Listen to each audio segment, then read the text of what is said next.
Warning, the following stunts are done by trained professionals. Actually, we're not trained. Robbie is just a dumbass and decided to do a drunken fantasy football podcast. The thoughts, opinions, and takes are ours and ours only. It is not our fault if you lose in fantasy football or sports gambling. Viewer discretion is advised. Holy shit.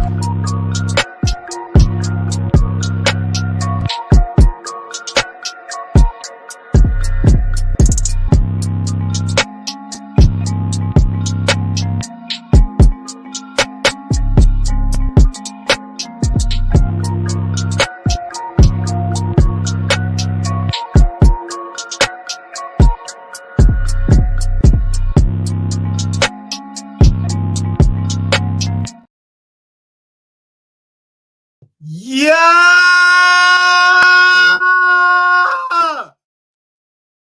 Dilly, a whole lot of bow up in the chat. What is good? Bow, raise them up.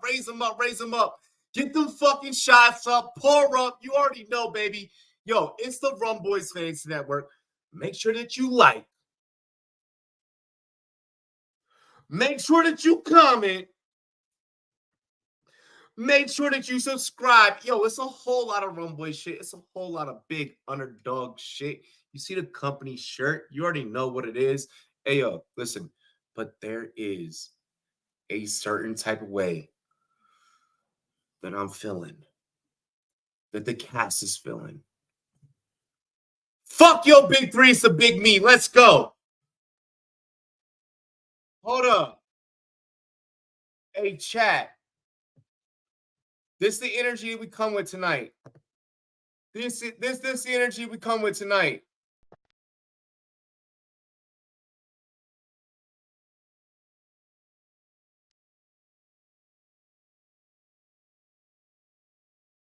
Ladies and gentlemen, introducing to the Rumboyz Fantasy Network, up your starting lineup.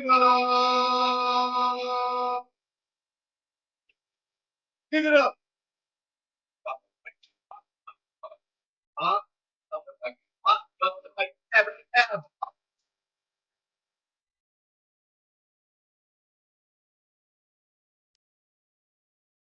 Hey, God, DDS, not good. Let's go. New York and New York. The New York delegation is not rocking with this. The New York delegation is not rocking with this. We staying with our boy Cole. We out in Dwaynesville. We don't get down with this.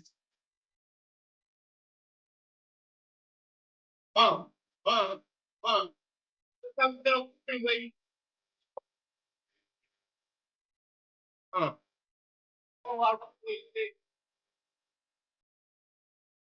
yo, hey, this thing on it. Let's go.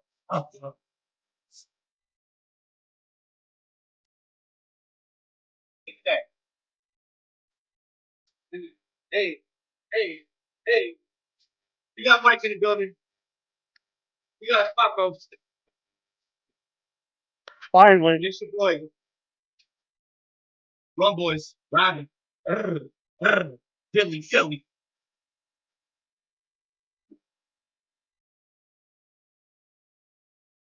Just.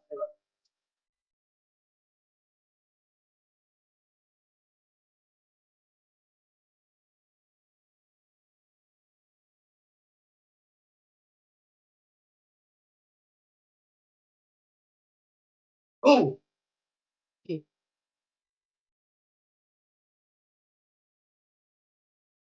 I'm the new first person shooter.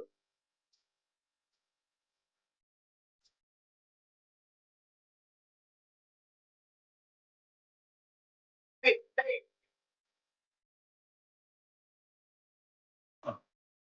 It's me.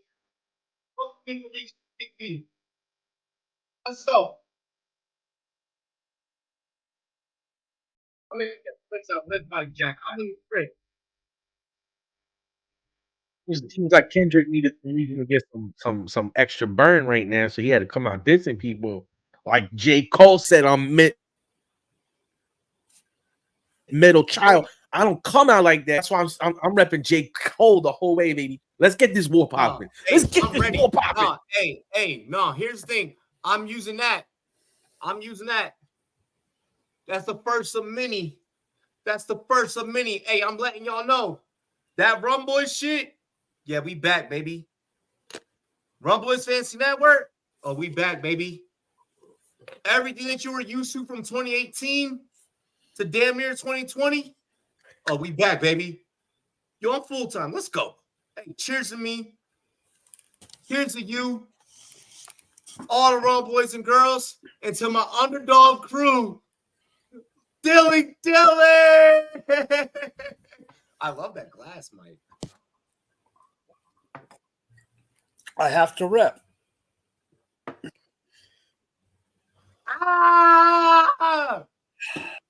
I'll be honest, Robbie. It might be the ratio. My ratio might be a little bit off, but this shit is damn good. This is damn good. He's like, listen, I made my own mixed drink. It might the ratio might be a little off, but blackberry crown royal, it slaps. Hey yo, really quick, y'all see the hat? You know, we real gang. You already see, you know, hey, my dog got the underdog fantasy ball. You see I'm rocking the shirt. Listen, I may not be Kai. It's not yet. Really quick. Hey, yo, shout out to the homie Kai, bro. Shout out to that motherfucker Kai Sanat. Underdog sent this man. I feel like every underdog signing should go like this from here on out. I'm going to request to get on board, even if it's a free 99. Where's my bottle girls? No, for real. Big shout to Kai Sanat. Join the underdog family. Underdog family is Rumboyz family. So, like, anyone that's a part of, you know, our extended family over at Underdog, they now also a part of the Rumboyz Fantasy Network. So big shout to Kai. Everything that he's done as a streamer, one of the youngest in the game, one of the realest in the game. I want to just take the moment really quick to like just give a big shout out. I'm excited for us to work together. And do some things. I didn't realize our paths were gonna fucking cross. I'm gonna be honest. I was like, oh, like I'm him. And then like I wake up and this nigga signed. Just don't disrespect the Kanye clothes. Right? Yeah, don't, you know. Speaking of underdog, promo code Rumboyz Robbie. Hey yo, Mike. Hey yo, Taco. Can I get your point to that? Point down below. Let them know what's good. Taco's better. Taco's closer to it than I am. Hey yo, I heard a little birdie say that we're matching all deposits all the way up to a hundo. Is that true? That's 100% true. That's 100% true. It's 100% true. We are matching if you use our promo code Rumboyz Robbie. As they say, on my mama, on my hood. I'm about to get ratchet tonight. I can sense it. Also, big shout to Underdog, big shout to Rumboyz. Rumboyz Robbie promo code. Link is in the description as well. I want to shout the Fantasy Football Expo. Make sure you guys give a big shout out to Bob Long. Show him love. Big shout out to Tyler Bradley, you know, for his commitment to this year's event. And a bunch of others. There's been a lot of other big commits to the event that are going to be involved. So I'm super excited to be a part of that and release those. If you want to party with the Rumboyz, I'm going to probably hold a meeting middle of the week. It'll be an off-air meeting, but I'll probably hold a meeting with the cast and crew that's going to be there. And we'll figure out Airbnb dues. We'll figure out, you know, what that cost for that package is going to be. But look out for the Rumboyz package. If you want to party with the Rumboyz, you want to, you know, this ain't one of them Diddy parties. You dig what I'm saying? This ain't one of them Diddy parties. Oh, Jesus Christ. You ain't got to go there. Yeah. I rolled that. Go there. Roll that nigga under the bus. We ain't with Freak Millie. No. This ain't one of the Meat Mill parties. This ain't one of them Diddy parties. If you really actually do want to party with the Rumboyz, you always wonder what it's like to be around a cast, be around a crew in real life. This is your opportunity. So I'll probably release the package details, not next episode, but the episode following. I just want to get some time to sit back with the crew and talk about pricing, talk about rooms, talk about booking, talk about all that good stuff, so that we can get you guys on with us. So maybe like 2 or 3 of y'all that get to party with the Rumboyz, get to be in Canton with the Rumboyz, and really get it popping. Other than that, man, I also want to shout out my homies over at GLD. You see, I'm rocking that Commanders thing. We might talk a little Commanders tonight, probably not too much, to be honest. But yo, I want to shout out the homies over at GLD. Everybody should get iced up with GLD. Like, even if you're not into jewelry, like, you should rep your team with the GLD. Like, if you're not, even if you're not into iced out, like, you know, you're not into like bust downs and shit. Like, bro, we got everything from grills to watches to chains. Like, you can order your own custom shit for your own brand. Like, you know, you can get a bust down of your own shit. I'm actually working on getting the Rumboyz chains design. Big shout out to GLD. Ayo, GLD, take them to the yacht, baby. Hop out in Miami when no land, ain't got no understanding. Out of here, I'm burning, or turn me on, you can't understand it. In the club, posted up, they lit up, no matter where I'm standing. GLD for the Cuban link, yeah, you see it there. Might spaz out on some taller shit, no on zero tolerance. Money conversations ain't hard to relate, it's hollering. See my net, they acknowledge it, good bring away your knowledge. Hey. Yo, I already know, like, I'm not getting monetized off this episode, off the intro, so, like, I don't give a fuck. We got other avenues. We got other avenues where we make money. So, like, we're gonna start probably breaking a lot more streaming rules over on YouTube. Yo, you already know what to do. It's your boy Rumboyz Robbie. It's Drop the Mic FF. How you doing, Mike? I'm doing good, on time, and good. On time and good, on time and good. My favorite words of that is on time. Like, I love that you're doing good, but I love that you're on time. Ladies and gentlemen, also TDS Taco down below. What a good taco. Not much. I'm not gonna say on time, but I'm feeling good, feeling great. You know what I mean? Looking at a Knicks GLD chain right now, thinking if my boys win this chip, I might have to get me one. You know what I mean? Coming here looking flat. Then you're not getting one because they ain't winning no chip. Listen, fuck bro. that. Get you a GLD chain. Listen, bro. All we gotta do is win a couple games in the playoffs, and I'm gonna just say fuck. Here's the thing, bro. You act like the Knicks GLD piece is like mad guapo, and like I promise you, it's not. Nah, I'm sure it's not. Nah, and it's pretty fire. It's pretty fire. I'm not, and just so everybody know, because I'm on the site right now, 50% off chains today only, straight up like that. So we dropping that hot fire with a promo code and a site code, and everything just working lovely. Bro, our like before we get into the show, man, our sponsors, like especially like our day ones, man, big ups, man, big ups to our day ones. Like just go check out anything and everything that we've ever done and check out those products. We don't endorse anything that we don't stand by. And speaking of that, shout out to Wafers. I won this from the fantasy football league I was in with them.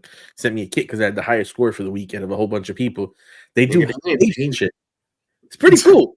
Speaking of sponsors, I mean, free vape I'm smoking at this time. I'll just shout them out this time. They deserve it. They gave me a pack. If I get a vape sponsor, I'll let y'all know for real. I haven't crossed that bridge. I'm about to get on that fume shit, bro. Straight up. It'd be one thing if you had a fucking promo code like this motherfucker. Yeah, shout out this. Yeah, what the fuck? Hey, listen, I don't need a promo code. Shout out Rumboyz, and I don't have no promo code. You know what I mean? It's how I rock. Yo, Leafs is up in the chat. What is good, Leafs? What is good? This man said, call me Jack Gurgle the way I just became an overnight sensation. You dig? I love that. Yo, shout out to everyone that's viewing us on Twitter as well. Daniel, what is up? Daniel Barry Sports Highlights. We got Derpy up in the chat. Justin Phillips, you are a Pittsburgh Steelers. We're going to get into that. That's crazy. On this show on a beautiful, wonderful Friday night. Cover boy athlete of the night. Tomorrow will be numb, but today body hurts, bro. You probably wouldn't think about it. March Madness yesterday. March Madness today. Plus, you still got your regular gym schedule that you do, Aiden.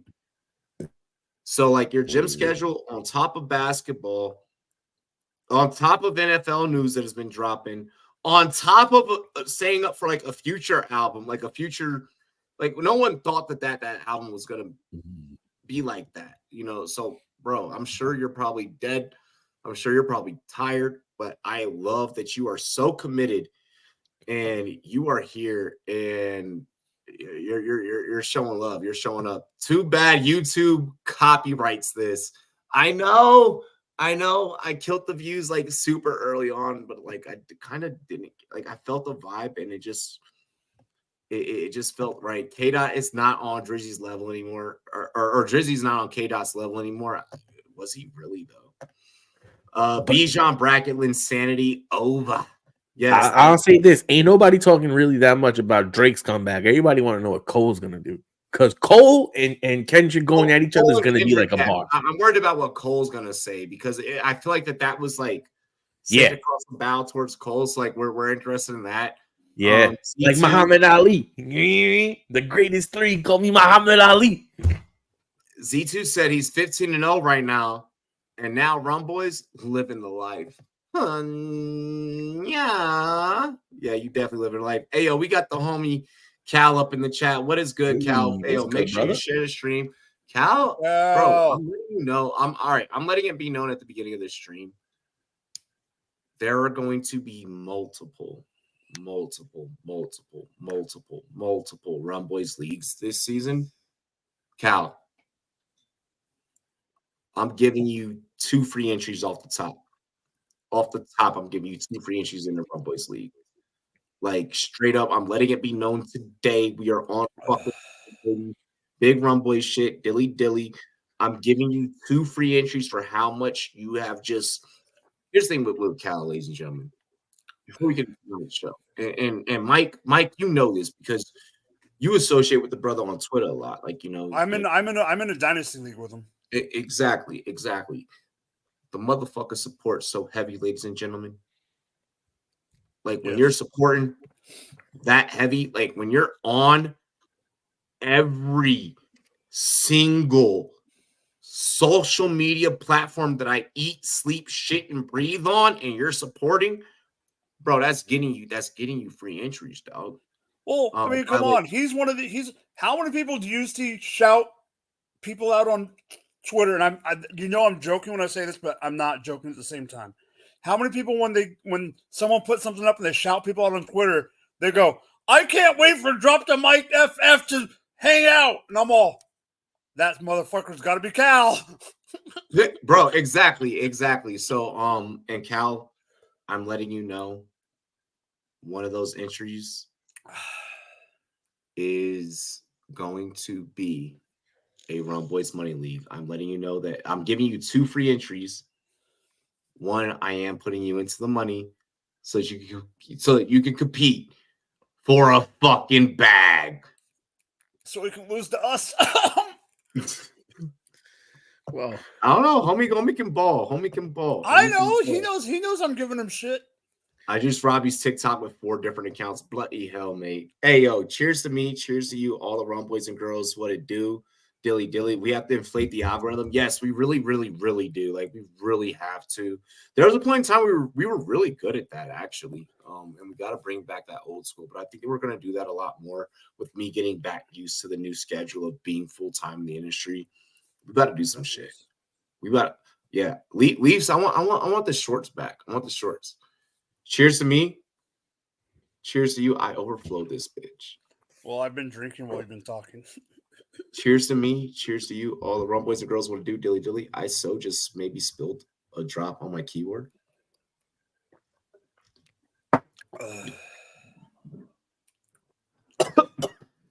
Leafs, I know Ireland won. Who got second place in the rugby tournament? I know Ireland won. Who got second?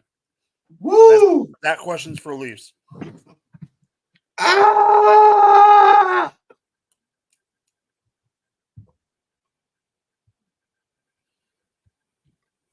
Woo! All right. Y'all ready for a good show? Oh yeah. Thank you, Leafs. Oh my God. My chest may or may not be burning. So I'm gonna go ahead and I'm gonna get through this first topic read. This morning, on Get Up, Dan Orlovsky addressed the current state of the Dallas Cowboys. The Dallas Cowboys roster rebuild. To be more specific, I don't know if we can even call it a rebuild. Is it time to blow up the Dak version of the Dallas Cowboys, or should a deal extension be granted? Okay, so I got two NFC East fans below me and next to me. So here we go, because I'm the only one that has a non-biased opinion. No, they should not blow it up. They should give Dak. They should give Dak the deal. However, your identity is tied up in work. You don't want to have that. They need Jerry to get smarter and actually make other deals that'll help their team win. For God's sakes, I still think they've only signed a long snapper and maybe one other freaking player. They need to sign other players. They need to make more moves. But I don't think blowing it up and getting rid of Dak or starting fresh like that is the answer. I think they're closer than they are further away. Yes, Robbie says it every freaking year. And yes, he's right. Robbie, what you're saying? The Cowboys will always... Dallas will Dallas. Dallas will Dallas. So Dallas will Dallas. But I think Dallas won't have a chance to Dallas if they try to blow it up. Because that division is getting stronger. That conference is getting stronger. And if they try to fix it, Jerry will just fuck it up even more. There you go. Okay. Taco. I'm good. Yeah, I'm not gonna. Normally, I would go back and forth with each of you. Yeah. I'm gonna let Taco talk, and then I'm gonna see if I can get the Orlovsky clip pulled up, and I'm gonna play that before I go. Got it. I'll be 100% honest with you. When you look at what Dak did last year, and yes, he had the bad playoff game, but overall, he was a monster last year. He was one of the best quarterbacks in the league. And then when you look at this year, when Kirk Cousins is getting paid another boatload of money, and you think about the position Jerry Jones is in, what other option do you have other than paying Dak? There's not one other reputable quarterback that you can put into this system that would keep you at the level that they're at. Let's face facts. They were one of the best teams in the NFC last season. They're one of the top 3 teams, you would say, in the NFC last season. And even though they lost that one game, football is an any given Sunday kind of league. And Dak Prescott is much closer to being an elite quarterback than he is to being a run-of-the-mill quarterback. Now, is he being paid more than you probably want to pay him? Absolutely. But that's what happens when Jerry Jones didn't give him the long-term extension a couple of years back when he could have, and then built around him and kind of had a more stable What up, Matt? team. What's good? Dilly, bro. Yeah, brother. And he keeps having to franchise tag him and do this and do that. Like, let's face it, Dak has dealt with everything that he's had to do with. Hold on. And I'm sorry to interrupt, but I can understand if it's been a repeated case of franchise tag after franchise tag. Motherfucker, we're not talking about that, bro. We're talking about the same treatment that you gave Romo. Yeah. But at the same point in time, if you would have given him an extension a couple of years back, cap-wise, he would have had more to maneuver with before we got here. Yeah, he put himself into a bad situation from the jump by not doing the deal early on when he was at a lower number. Because he when did the same thing with Romo. He's made the same mistake more than once, is what I think Taco was saying. Yeah, okay. And the problem is right now, you can't compound that mistake by saying, oh, I'm going to be the bigger man and go find another quarterback right now. Your team is close enough. You have an elite wide receiver, and you have enough pieces on defense to make it work. The question comes down to now, how long can you sustain this? And if you end up having to move off from Dak, you should only do that in a trade. What Minnesota did by not getting anything back for him is absolutely horrible. With Jefferson out, and with you not in a real playoff shot, you should have dealt Cousins if you weren't going to pay him the money. When Cousins came off that, you should have paid him his money. Now Vikings are in a horrible position with Justin Jefferson. We're gonna talk about that later. Right. Yeah. But I'm saying the Cowboys can't do that. The Cowboys can't put themselves in that position. You have an elite receiver. You have a coach that has all of that. Look at what the Vikings did and don't repeat that. Sign Dak and make whatever plays you need to make. If you have to trade Dak in 2 seasons to another team just so that they have a stable quarterback, do that. But for right now, when you don't have any other quarterbacks, maybe Russell Wilson next year or something like that, whatever. For right now, Dak has to be it. Not even a question. I don't know if and I'm gonna play Dan's take here in a minute because I'm gonna give a big shout to the homie. I don't know if Dallas is in a predicament to get themselves out of it before they go deeper into it. I think that we're in a position right now. In too deep. Baby, that buzz was so in the way. I was in love with none of them anyway. I think we are in too deep, like a fucking Drake song. And I'm probably going to keep those references all night long. I think that everything that Dan said is accurate. It's been everything that I've been saying. It's a $55 million cap hit for 2024, entering the final year of his deal. That is, Dan is going to say what I've been saying for so long, so I don't want to rehash my exact words for the audience too much, but I've been fucking told y'all we should have been moved on, or they should have been moved on from Dak. I've been said this. I've been told you this. But So, Robbie, the fact that this story is now getting traction, months, maybe even years, maybe I'm on your side. Too. I get what you're saying. I'm on your side on it. But all I'm saying is play his thing, and then I have a counterpoint to your counterpoint. Yeah, I am confuzzled as to now today we want to make this fucking news. Because that's my point. Yeah, Dan's not the first publication to say this. That's my issue. If anything, and I don't know about anybody else, and they can, put their timestamps or put out their videos or whatever the fuck else. I want somebody to clip this right here. Rumboyz have been saying this. We've been saying this since at least 2021. We've been on record. Me especially. So, look, I'll play the Arlossi clip. He's going to say everything that I have fucking said verbatim to you for the last year. But I think that if he says it for you guys, and you guys see it here, that maybe, just maybe, you understand. Dan, take it away. Instead of 55. And you have the feeling that they should have moved on from that. I said it the day after the Green Bay game. I would have moved on from everyone, though. I mean, you at some point you realize this version is as good as we are going to be. And part of it was knowing what was down the line financially. Part of it was understanding the $60 million cap hit. And in sitting there going, okay, well, he's a good quarterback. He's had moments of really good quarterback play. But we, for some reason, as a team, can't get past who we have to get past to achieve the ultimate goal.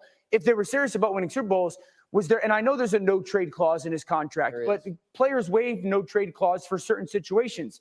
Is there a way where they could have moved on from Mike McCarthy, traded Dak Prescott, regained assets, and built the football team up and maybe got a different player at quarterback that did different things in different situations, Brian? Like, I think that's the reality of who the Cowboys are. They've in many ways peaked this version.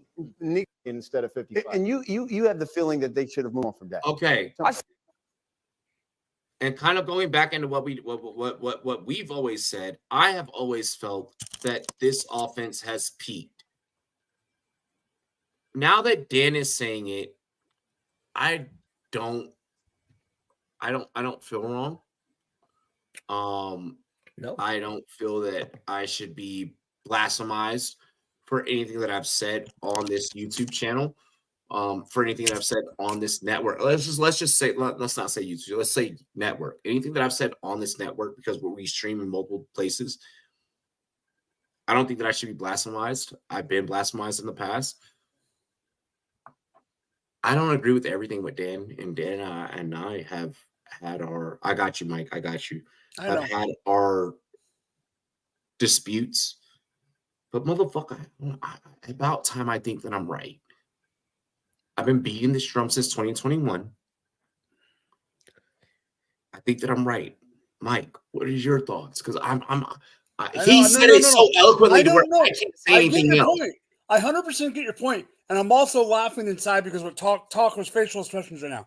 Taco, let me have my floor because I have a feeling me and you are on the same page on this. I really do. I agree. I completely agree and completely disagree with Dan. Here's the issue. Okay. He is 100% right, but they should have done this after the 2022 season, not the 2023 season. Okay. The issue is that he wants to do this now. The time was to do this before you have to pay. I don't think that Dan is saying. I don't think that Dan is saying that it needs to be done now. I think that Dan is saying that this should have been done, and that Jerry's being a fucking dinosaur. But that's the issue: is the way it's coming off because he's not saying the year, and the headline says what they should do in 2024. The general public. I'm not talking me and you and Taco.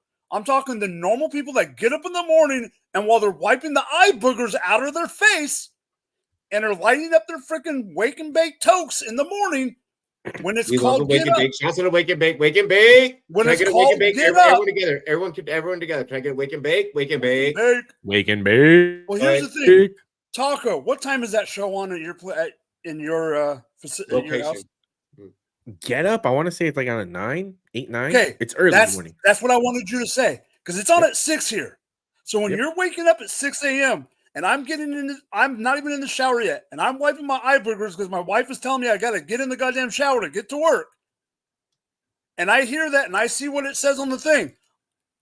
The first thing you think of is that's what he's saying about 2024. I agree that they should have done this, but McCarthy shouldn't have been the head coach in 2023. If they would have done the whole thing, getting rid of Dak, the whole caboodle, after they got rid of Zeke, reset then, I think that would have been fine. But the fact that they have waited this long and now they put themselves in this hole that they can't get out of, they can't do the reset now.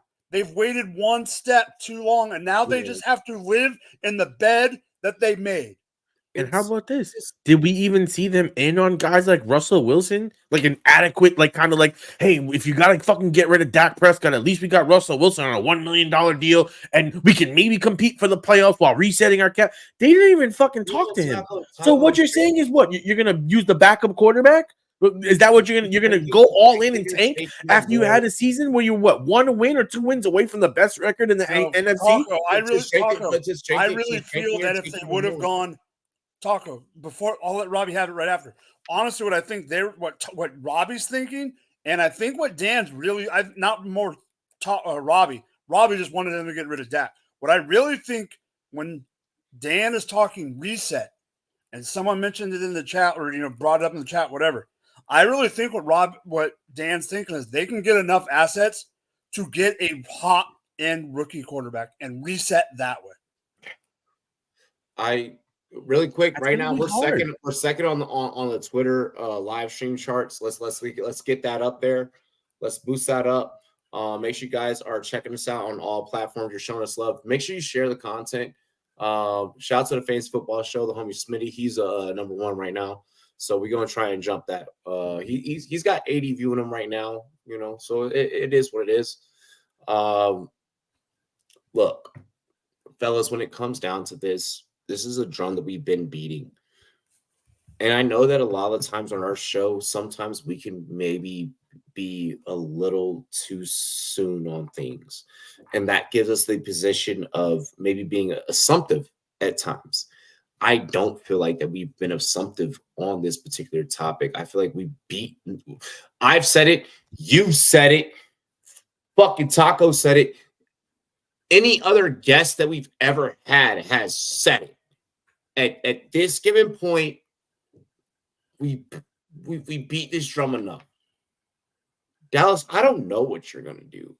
I feel like if there was a year that you were going to blow it up and restructure, you should have probably done it this year. I am highly, highly, highly, highly confident in the 2025 quarterback class. I think that I'm a bigger fan of that class than this one. So I understand the observations made at the quarterback positions. I understand a lot of the releases that were made, but a lot of the releases that Dallas you made were in result because of age and injury and things of that nature. Less about actually improving the team and swapping a piece out for a piece here and there. I think Operation Dallas is dead. I will go on record right now in March, heading into April, heading into pre-draft, stating that this team is going to be at the bottom. I don't think that the draft is going to change what I'm going to say about. They're already a good team. Who got better around them? The Eagles got better. Okay, everyone got better around them. I'm sorry, Taco, but not the Giants. I'm not the Giants. I think the Giants are going to be better. Not the Commanders either. Put me on record for saying the Giants are going to be better. I think the Dallas are bottom dwellers. The Manders got better. The Manders got better. I didn't mean. And Taco, I didn't mean sorry as in you're not going to agree. I just don't. Yeah, no, I know you agree. I knew you would agree. I knew you would agree. Our quarterback situation puts us in a place where you cannot really we're the second worst team in my opinion just because of how bad the quarterback situation is with Daniel Jones and everything like that. You have the Carolina Panthers and the New York Giants. Those are the two worst offenses in the NFL. Got ahead of the curve of trying to figure shit out. The good thing is that right now we're in a position where our franchise can change with whatever pick we have at 6. I don't think we can answer. Honestly, I know this is a tad bit off topic, but I personally don't think we can. Taco kind of said this last week when we were talking free agency. There is no possible freaking way we can say that the Cowboys are going to be the worst team until the draft comes and we see what the Giants fucking do. Yep. Well, I mean, they won't be the worst team regardless. That team is not that bad. I know, but what I'm saying is if Robbie thinks that, I don't think he can say it yet. At the worst, they're a wild card team. Well, you're right. So, Mike, you're right. Because whatever happens in April, we've seen this before, especially with myself. My track record proves this to where I see different things after pro days and after draft and landing spots. And I feel that I can confidently go on record right now and feel like all 3 teams in the East are better than Dallas. No, and I completely understand what you're saying, Robbie. My point is this. There's going to be my opinion will change if they take Odunze. I'm just going to mention 3 names that have been brought up. Is that say the position that they play? Odunze wide receiver or Neighbors wide receiver. McCarthy, for Dallas or for New York? I'm bringing New York, just New York. Okay. New York, okay. There's been rumors about Neighbors or Odunze. There's been rumors about McCarthy, and there's been rumors about Alt. Either way, those 3 positions are so different that's going to change the perception of what I think about the team.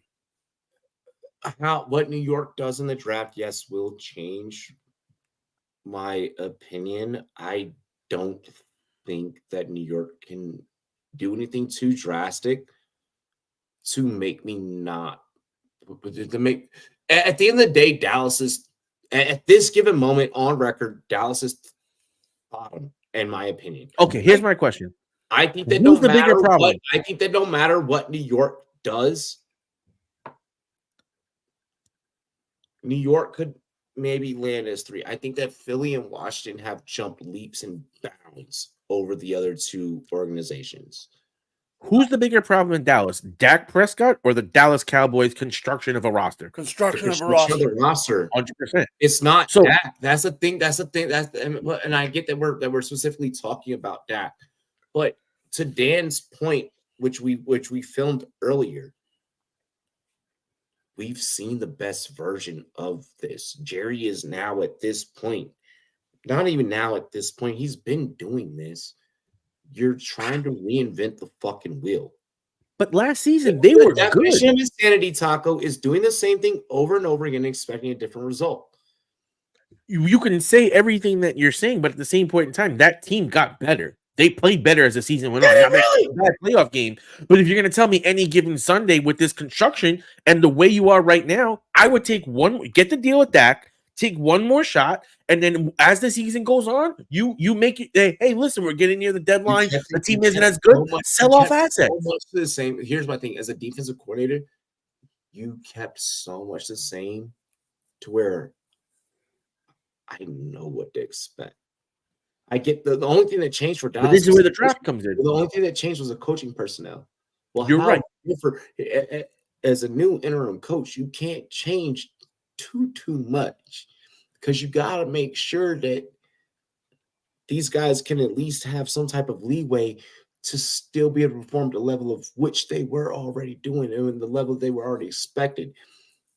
I don't think that that's going to happen. I don't. Next topic. Yeah, we can go on this all day. No, I mean we can go on any topic all day, but I mean I'm just saying, like, I mean, listen, you're better off just paying Dak Prescott and trading him. We'll see. They say baseball, you don't get a compensatory like top pick for getting rid of him, and Kirk Cousins is still going for good money with one playoff win in 14 But years. in the NFL, one really good minority hire can maybe get you a compensatory pick that could be that next guy. So like, let's just. But listen, they would wrap. Hey, the Rooney rule exists in today. So like, let's not. They don't still fuck with that. The Pittsburgh Steelers now have possibly one of the most logical, in my opinion, one of the most logical QB rooms on paper. Mm-hmm. But the Steel Curtain fan base, they do have some high expectations. What is your outlook on Russell Wilson? We'll get into our cover athlete here as well. How soon before we see Justin Fields? And how are you approaching this QB room from a fantasy football standpoint in any format? And I think that it's important that we address the formats kind of individually because I think there's a different strategy for each. Taco, you can take your format. I will take my format. You already know what I mean. I'll be honest. But you know what I mean. Yeah. In redraft leagues, I'm taking Russell Wilson. Justin Fields is sitting on the bench. I don't think Justin Fields is going to see the field this year. I think Russell Wilson is going to have a bounce back season. I don't think Russell Wilson is going to leave this position. I think Justin Fields, if you're in Dynasty, you should try to get what you can get now because I do not see him taking this role. Justin Fields, when he was playing quarterback, I think one thing he showed, he can't really read the field like that. He's not the most accurate passer. Last year, when you look at Russell Wilson's numbers, he was pretty solid. If you're talking about the next Baker Mayfield, it is Russell fucking Wilson. Put some goddamn respect on this man's name. He was put in a shitty position with the Broncos. He took the money to get there. Stop it. He had Super Bowl ring. Do not disrespect this man like that. Do not disrespect this man He was disrespect. Like, look at the way he was talked about and treated. Last season, he did not have a horrible season. He was not a quarterback that you say, my God, he's this bad. The whole team was bad as the Broncos. The Broncos in general fucking suck.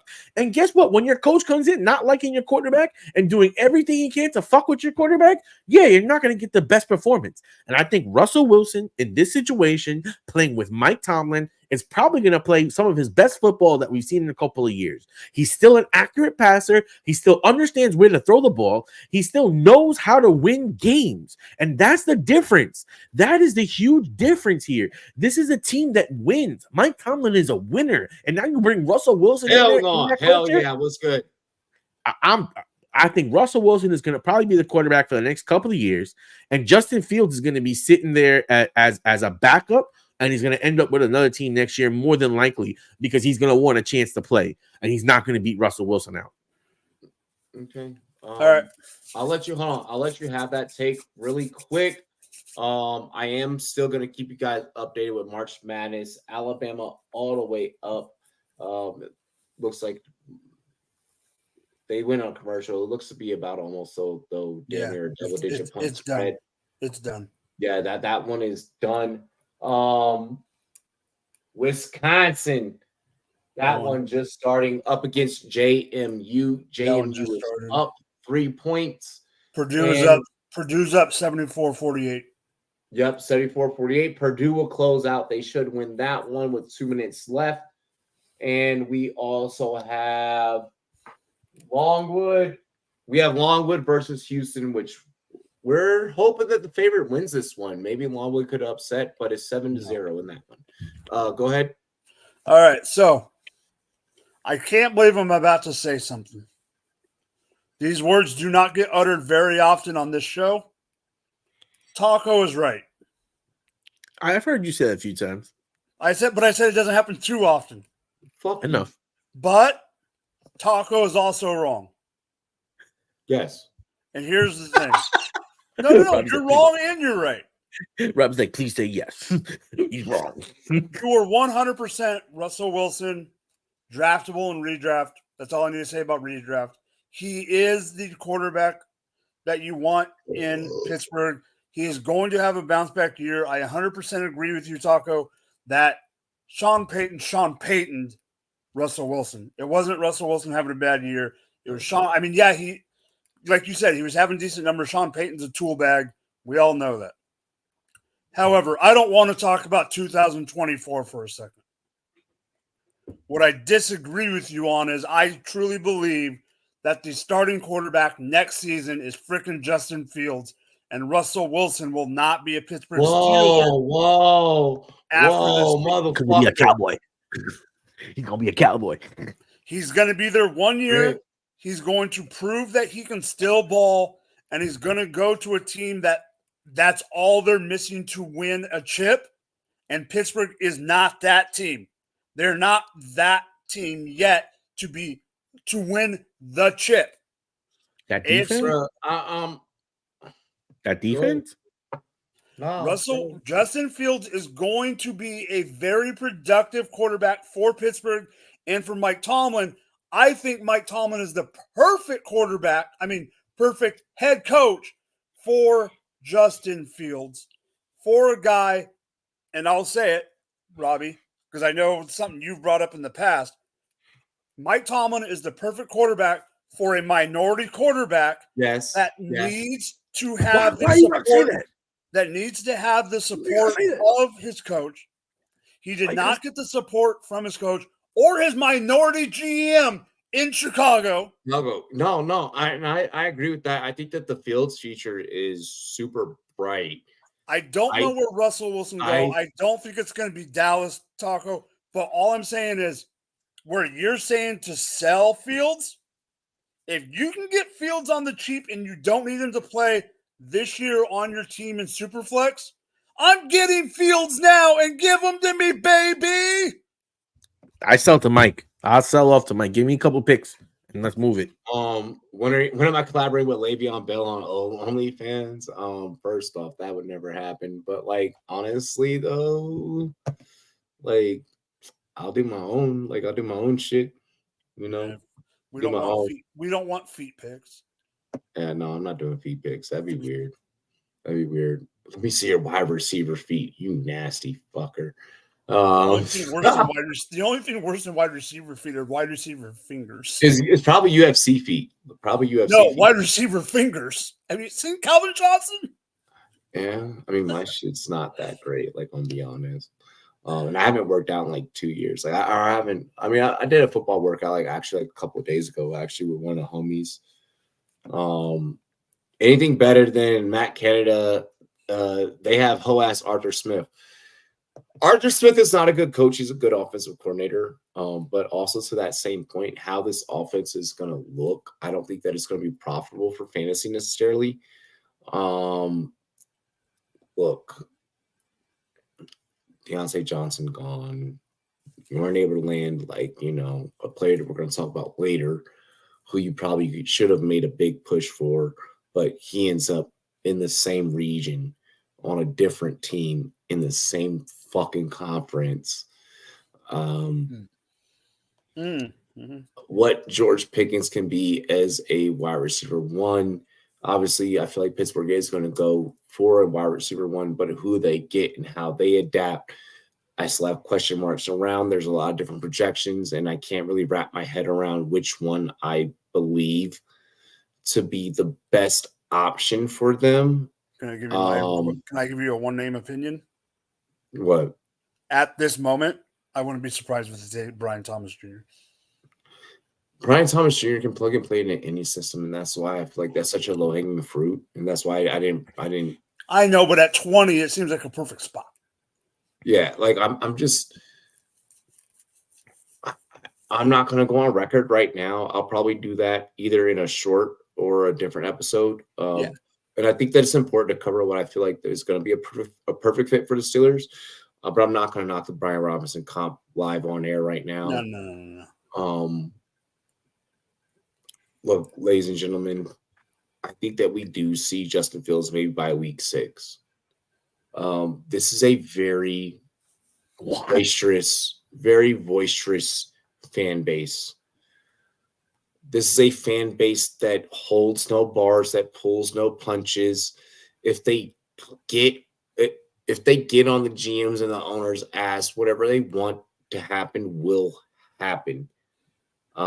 If they get on the media's ass and the media starts getting on, the front office's ass, we could easily see this change very, very, very quickly. I think the dynamic that what we all worried about, well, what if you bring in Caleb Williams while Justin Fields is still there? I think that dynamic still bleeds true while in Pittsburgh. I think that now, because it is a veteran, a proven veteran, a damn good veteran, and it is a incumbent veteran, but maybe not as well trial proven and battle tested as Russell. I think that it's going to leave the steel curtain divided. If you're a fan of any other team in the North, in the AFC North, you're probably happy about this because you're hoping for the conundrum to be able to unfold and rear its ugly head throughout the locker room to be able to give your team a better advantage. But I also would breed caution because this team can easily flip playbooks at any given moment, and maybe they don't even have to change the playbook. But you could see maybe Fields come in and set off a spark. As far as fantasy, if I end up in a position where I have to grab Russ in Dynasty, I'm grabbing Fields. In a redraft, I don't think that I run the same strategy just because I think there's another backup that I can get with such a short, opportune time frame. But in Dynasty, that I do think that I paired this QB room up just to be able to protect myself because drafts are deep enough to where I can. Agreed. I can afford the expense in Dynasty. I can't afford the expense in redraft formats. Best ball formats, I definitely recommend maybe grabbing one of the two, especially if you're a low QB type of guy or gal. I highly recommend in best ball formats with Best Ball Mania getting ready, and all that good stuff. I recommend in best ball grabbing both. And I think that this QB room could maybe lead you to a couple of $1 million in best ball. Henry said, what time does the fudge packing start? Yo, I don't know what fudge packing is, but yes, you do. Kinky. That sounds kinky as fuck. That's exactly what it is. Yo, that's nasty. That's wild. Have you ever not met Zach and what do you call it? Have you ever not seen that movie? I know what you're talking about. Hold on. Oh, yo. That's what it is. Bounds. That's what it is. Out of fucking bounds. Yo, this man's laughing. I'm glad that you're laughing because that was wow. That was wild. I'm trying to regain myself. Let's get into the next topic before we get into halftime. I might switch this one around. Switch it. Yeah, I'm gonna switch this. What I want to know, I think all inquiring minds want to know, are the JJ McCarthy rumors to Minnesota substantially at this moment? Like, are you vibing with it, or what? Do you believe he lands somewhere else? What? Okay, I'm taking this. Oh no, let me go first. No. This question's not about the Giants. It's about the Vikings. I know. This question's not about the Giants. I know.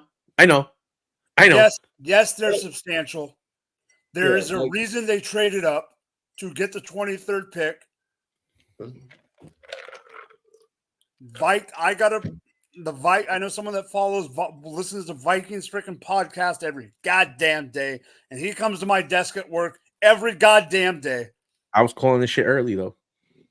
I think they're gonna end up getting them. All right, first and foremost, are you done, Mike? Because I got a soapbox this shit. Go, because you know you're right. I'm right. First and foremost, top 15 rumors. If JJ McCarthy makes it past 6, there's going to be questions. He's not passing.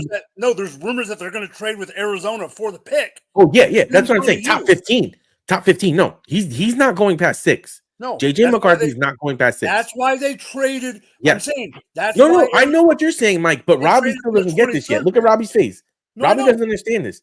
JJ McCarthy is top 6. No, Robbie understands it. You know why Robbie's shaking his head? Because he's 100% right, and whoever takes him in the top 10 are stupid. He's going top 6. Yeah, period. And they're dumb, and he's going to fail. There's rumors that he's moving up even. Yes, JJ McCarthy is locked in top 6. And he's gonna. The question is: does Minnesota trade with the Chargers or do they trade with the Cardinals? Because the Giants, if they are at 6 and Neighbors and Marvin Harrison Jr. are off the board, they're gonna go McCarthy. Yeah. If Neighbors or Marvin Harrison Jr. are on the board, they're gonna take one of those two guys. Thank you. I fucking rest my case. Yep. I 100% agree with you. I've been saying this now for 2 weeks because these are the rumors I've heard in New York. This is a guy that fits everything the Giants kind of like. Now, the question is, are the Giants doing this as smoke to make sure they get one of those 2 wide receivers and force the Vikings to trade up who are desperate for a quarterback? Or is this because they really like JJ McCarthy? That is the only question that I have right now. I'm sorry to tell you this. More like for like a system fit, like a pure me being a film guy. Like, make no mistake, I want the wide receiver. I get that. Me being the film guy, Taco on record, wanting the wide receiver, wanting to go wide receiver with his first pick for the Giants. Me being the fucking film guy. There is a system fit for JJ in Minnesota, but there's nuance. Excuse me, there's nuances that I don't particularly like. There are more nuances that I like that JJ possesses that I feel like can fit for Denver. And I think that's why I'm remaining on my case for no, Denver, shut the fuck up and do your job and go do what you need to do. If JJ ends up in Minnesota, don't get me wrong, I think that JJ can be great. I think that JJ can be great. They did things in Michigan in that system which mitigated his risk. We don't really, because of JJ's stats and because of the style of football that Michigan played, we don't fucking know JJ's risk. We really don't have a solid risk assessment, a full-on, full-scale risk assessment. We do not have on JJ. You're not going to sit here and tell me that, oh, well, like, you know, it's super hard to pick apart JJ, which makes it easy in the world that scouts and such live in to elevate him up and move him up. I do not blame a single one of my colleagues. Let's make sure that we get me on record. Mike, you hear what I'm saying, right? I know. Yeah, I know. I want to ask you I don't fucking blame no one for moving JJ up. Because here's the thing. NFL systems, of many NFL systems, more importantly, the Shanahan system, and anyone that's derived from that Shanahan tree, and there's a lot of different coordinators and coaches that came from that Shanahan tree to where JJ could land. That makes it to where the risk management becomes on. Do I really need to do a risk assessment on you? Do I? it becomes very hard to evaluate JJ. And I think that JJ, because of that, deserves the right to be elevated in the rankings. If you were to ask me, am I taking JJ in fantasy over whoever they have in Minnesota as a quarterback right now? Like, if you're like, you have to pick a Minnesota quarterback, I'm taking JJ. I think that JJ flourishes more in a Denver system. Let me ask you this, Rob. Even without the weapons of having a JJ and so on and so forth. I agree But that's with you. me being an X and O guy. Can I ask you a question because of the X and O factor and all that? Mm-hmm. I got a question for you, and this has to do with the man down below. Oh, You. hello. No, not that man. Oh, that man's already no. I just meant your short ass. Taco Jr. No. Here's the question I have. Down. You're saying Denver, right? Denver to me doesn't have the ammo to move up enough to get him. So And what I'm that's saying the is, problem. no, That's the I know. problem. Yeah, So you're what right I'm saying about is- that. You're right about that. the problem is you're gonna have to either get ahead of New York or pray that New York, that somehow one of those two wide receivers is there. And that Yes. I get that, Taco. Yes. My point to you, Robbie, is let's take Denver out of the equation. Where does he fit better, New York or Minnesota? Minnesota. Take Denver out the equation, and it's New York. It's because of system. There's no weapons in New York. I'm just talking. No. I'm not talking personnel. Yeah, but to Mike's to Mike's question, that Minnesota offense, AO, what's good, Jay? What's good? I mean, love you, bro. from- Love you, bro. Hold on. To Mike's question, Minnesota, because of the bodies that they have up front, you can allow for a lot of different line shifts. You can allow But that's for personnel. audibles, but you can allow for different audibles that New York is not going to be able to allow you. New York is going to be a quick dump and pump. Excuse how I put that, but it's going to be a quick dump and pump. And I don't think that for a quarterback of JJ's playing style, let's go back. Fuck his tape at Michigan, bro. Like, honestly, yo, fuck homie's tape at Michigan. Him at IMG. But here's the other thing. I rest my case. No. Go back and watch him. And watch him in high school. I know. I have. I know. Here's the other thing we got to say. I know. I mean, Dable is the quote unquote quarterback whisperer. And I think that when you give Dable a shot with a quarterback that's not fucking Daniel Jones, the quarterback whisperer, who actually, from what I've seen, JJ McCarthy is not a runner, but he's mobile. He has a solid arm and he's very accurate. Those kind of things will work great with a Dable system. Look at what Tommy DeVito was able to do. Vibes, and I mean that in the most positive way ever. Bro, Jared Goff would be a fucking superstar. I'm a big Jared Goff truther. JJ reminds me of the guy that can show up at work, shut up, put his nose in the book, and color. That's why I think color, stay in lines. His lowest draft spot is 6. He doesn't go below 6. Because the Chargers and the Cardinals, if they stay, are taking wide receivers. That's Neighbors and Marvin Harrison Jr. Here's the thing, and I know that like I quoted a meme from Commanders, from the Commanders organization specifically, where they were like, social media doesn't drive narratives, whatever. I understand that, but there is too much out there right now with this specific draft class that I feel like that may be clouding some of those higher level decisions. And one other thing, I think that's why, because I'm be honest, this motherfucker right here, this bitch blows up every damn fucking day with JJ, bro, but with different news, I'll say this. JJ McCarthy is a Giants quarterback. He is the look and feel that the Maras like. Okay, but I have one point. I have another point to that. I have a point to that. I have a point to that. They'll do Daniel Jones twice. Watch. I have a point to that Robbie made in general earlier, not about Daniel, whatever.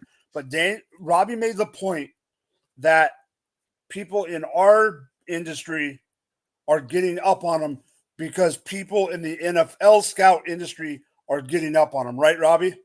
Yeah, I mean, the information Well, funnel's down. The information funnel's down. It's No, up it for funnels it's up down, to and it's us right. at our level to be ahead of that. Yes, and I get that. But my point is, and you brought it up, or it's the same thing. Like, he looked like Zach Wilson in his pro day. People were up on Mitch Trubisky. People were up on other quarterbacks like that. All I'm saying JJ is, did I play think at IMG. JJ did play. all at IMG. I'm saying is, I think he is going to end up being a miss if he gets put into a I don't position. think that JJ's a miss. No, I'm not saying. Finish me In the out. wrong position, he's saying. If Okay. he gets put Like in, Zach Wilson. if he gets Zach put Wilson in the was wrong in the wrong spot. position and has to produce after 6 games, that's where I don't. I'm saying if he gets put in a position that he's got to play right away and produce, he's going to fucking fall on his face. Really But I'll quick, tell you this: if the really Giants quick, draft off him, the watch standpoint- Drew really Lock start quick, the off season. standpoint, I think that JJ is a better prospect than Zach. I think that JJ is a better prospect than Darnold. I think that I'm not disagreeing with either. If you're saying that, you're talking about I think that the same thing. Hold on. The same thing that we said when Josh Jacobs came out at the running back position, where we were like, "Oh, he's low mileage and he's a great running back." And da, da, da, da, da. I get they're two totally completely different positions. You have to like analyze them in different ways. I'm looking at JJ as you don't got a whole lot of miles on that arm because you didn't have to. Yeah, If need be, you can do it. If need be, you can do it. Given the right system, given the right landing spot, to me, it's only 2 choices. It's blatant as fuck. It's Denver or it's Minnesota. I think that Minnesota runs, if it's gonna be Minnesota, I think there is enough sufficient offense to make JJ a pedigree player amongst his own personal amongst his own personal passers in his class.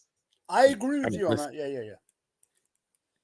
Should he end up anywhere else but the 2 spots that I named? Okay, how about this then? Give me 1 second. Should he end up beyond the 2 spots that I just named, Denver or Minnesota, I think that the system becomes very difficult. It becomes very complex. If he were to land in New York, no offense to your Giants, I think they build a system around him. I'm sorry, but you guys need so many other different things in order to make a JJ work. Well, I'll say 2 things though. One, JJ wouldn't come here and start right away. I think they're pretty much going to start Drew Lock. And I'm looking at JJ to not even come in and start right away. Let Sam Darnold start, right? Let Sam Darnold start first 4 or 5 weeks. Then let JJ come in. Let fucking DiNucci or fucking Stidham start in Denver. And then Denver has no shot at him. I think that JJ has that type of path. If you replace JJ in the New York Giants, the Giants, because of the way that organization is, they're gonna let Jones run too long. And by the time you put JJ in, it's gonna be too late. No, they're gonna play Drew Lock. I'm sorry to tell you this, Taco. It's not gonna be a Chiefs situation where no one's saying that.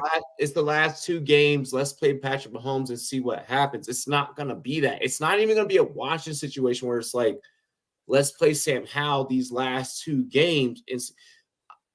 I think that you guys are with the quarterback situation. But see, I'll be honest with you. Like for me, is the way I'm reading the room. I feel like one of the if he falls to us at 6, the Giants take him and say, listen, he's the best player available for what we want to do, and we're going to start to build. But realistically, what I think the Giants want is I think the Giants want the Vikings to trade up. I think the Giants want to make sure that they're putting up enough information to make sure, and we've just heard the Chargers and Cardinals come out and say they're willing to trade. I think the Giants are throwing enough smoke out there to make sure that the Vikings trade up, because regardless of anything, the Giants have no weapons. And the top 2 wide receivers in this class are elite. There are people that have neighbors above Marvin Harrison Jr., and Marvin Harrison Jr. has gone down as an elite type prospect. The Giants need one of those 2 guys. In order for them to get one of those 2 guys, Minnesota has to trade up. I'm not going into that debate right now. I mean, Minnesota has to trade up. I am McCarthy going at 6. to address the chat. I think that JJ in New York replicates Daniel Jones 2.0 without the running, which is dangerous for New York. as a whole, It's a whole, a different coach. Size, stature. There's things that make Daniel Jones the better option for them right now. No, that JJ doesn't have. There are qualities that DJ has that JJ doesn't have. So I'm not going to say Daniel Jones volume 2.0. I think that JJ, if he's given any spot but New York, tossing JJ into the fucking NFC East right now is a dogfight. Don't do that. Like, if I'm JJ McCarthy, I'm like, please do not let me land here. Oh, come on now. You know? And that's just me personally. And I think that there's other decisions. I think there's other decisions that we'll discuss for the New York Giants, which we'll talk about next week, that they need to make. But JJ's not the decision. Robbie, when he pulls up the pre-puberty tape, bro, that IMG tape is fucking nasty. Like, I've seen a lot of quarterbacks play high school ball. JJ's tape has always been unique.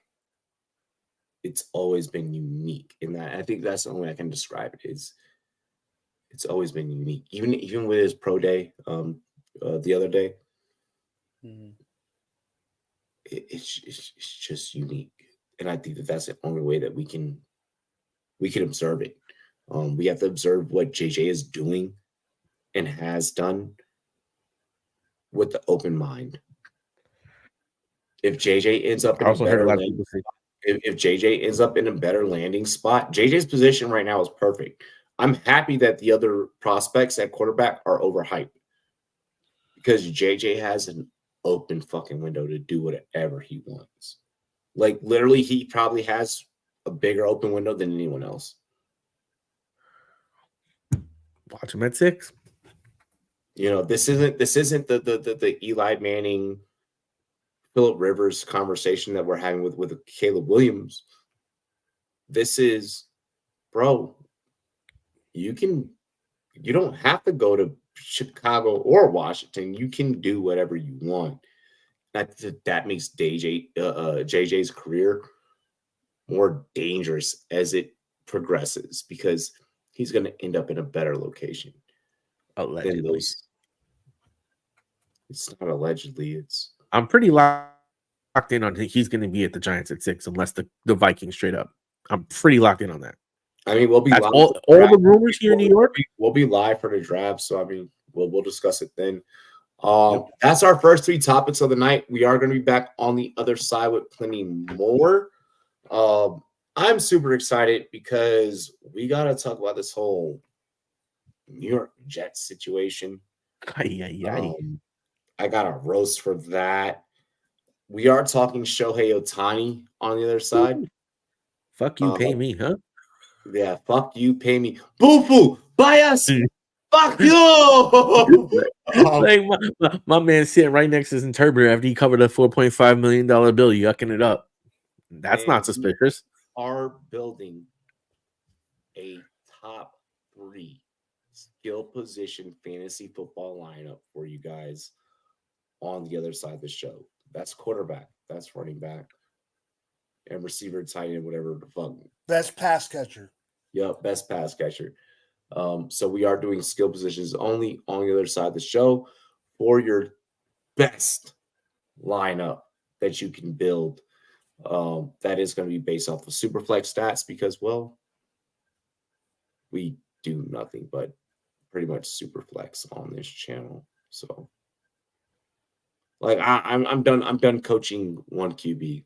Like, I don't think I'll ever make one QB. I may make like 1 or 2 videos for one QB, and that's about it. What? One QB leagues, man. It's about SF now. Yeah. No one's doing one QB. I mean, it's the standard. Yeah. So what am I gonna do? Fucking make content for 1,820 some odd people? Like probably a couple million. It's probably the most played platform across the board. It's literally not that. It is. Just fucking go to halftime. I'm standing by it. Redraft single QB.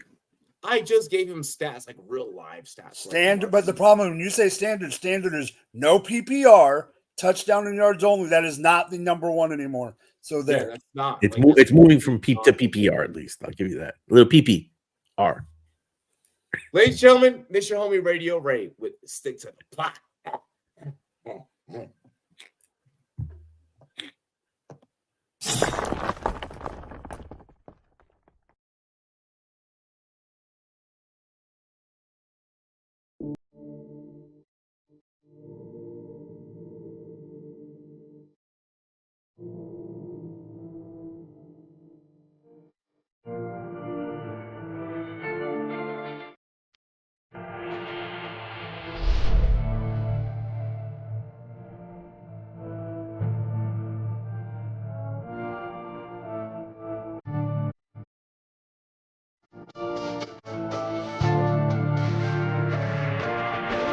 Just stick to the plot. Just stick to the plot.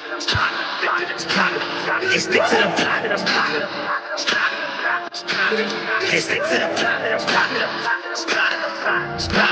Just stick to the screen. Sometimes you get what you get, so don't try to do what you shit. Just stick to the plot.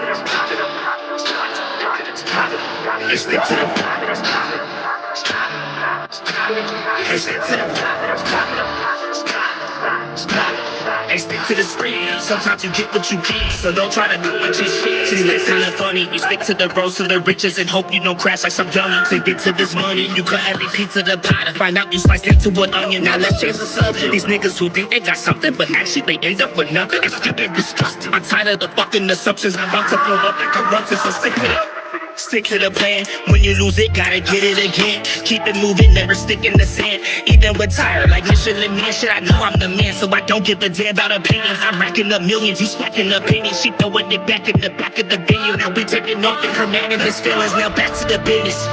Back to the lab with my niggas. Actually back doing laps in the trenches. It's my second home. I ain't have to go visit. I stay resident, embedded to living the life of a nigga. By day we just niggas. At night we the victim. The life of go get 'em, so I'ma go get it. I stick to my plan. I still on my mission of plot. Hey, stick to the plot. Hey, stick to the plot. Hey, stick to the screen. Sometimes you get what you get, so don't try to do what you shit. Just stick to the plot. Hey, stick to the plot. Hey, stick to the plot. Hey, stick to the screen. Sometimes you get what you get, so don't try to do what you shit. So this is my message. Sometimes you just living in life, be an actor. Don't try to direct it. Now let's change direction. This life that we live for the lesson. Don't count chickens, start counting blessings before they go missing. I promise you, I'm on a mission. I want something, I'ma go get it. No hidden intentions. I open my eyes, saw my vision. Now everyone see that I'm gifted. I'm rapping like Christmas. You niggas just under a tree. I'm smoking it, not metaphorically. I'm smoking no tree. No one's smoking no me. So when I say you're under it, no, that means me. I'm a poet MC and I'm living my dream. Hoping that hopefully you see the hope in me. And if you don't fuck me, cause I'm all I need. Keep my ear to the game and my mind to the streets. I'm a beast. Stick to the number one mission at hand. Stay true to yourself and give your life meaning. And fuck their opinions, they won't understand. To get to the top, gotta give all you got. Only getting one shot, so give up or not until your heart stops. Gotta stick to the plot. Hey, stick to the plot. Hey, stick to the plot. Hey, stick to the screen. Sometimes you get what you get, so don't try to do what you shit. Just stick to the plot. Hey, stick to the plot. Hey, stick to the plot. Hey, stick to the screen. Sometimes you get what you get, so don't try to do what you shit. Just stick to the screen.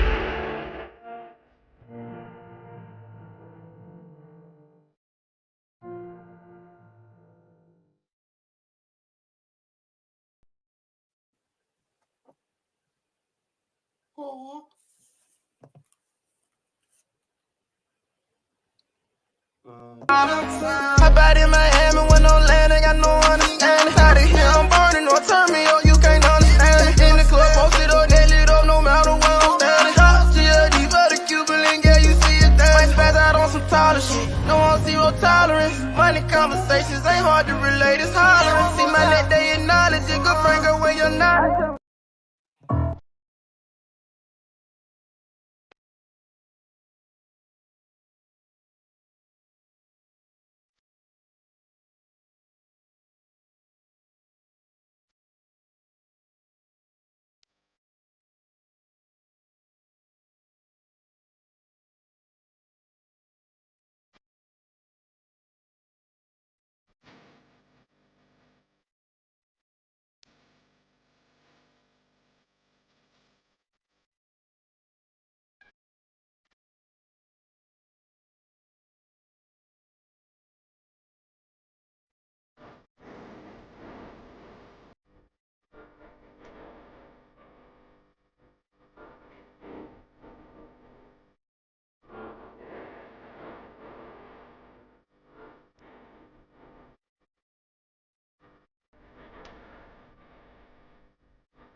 You don't have to worry, it's my time right now, cause the boy about to blow up.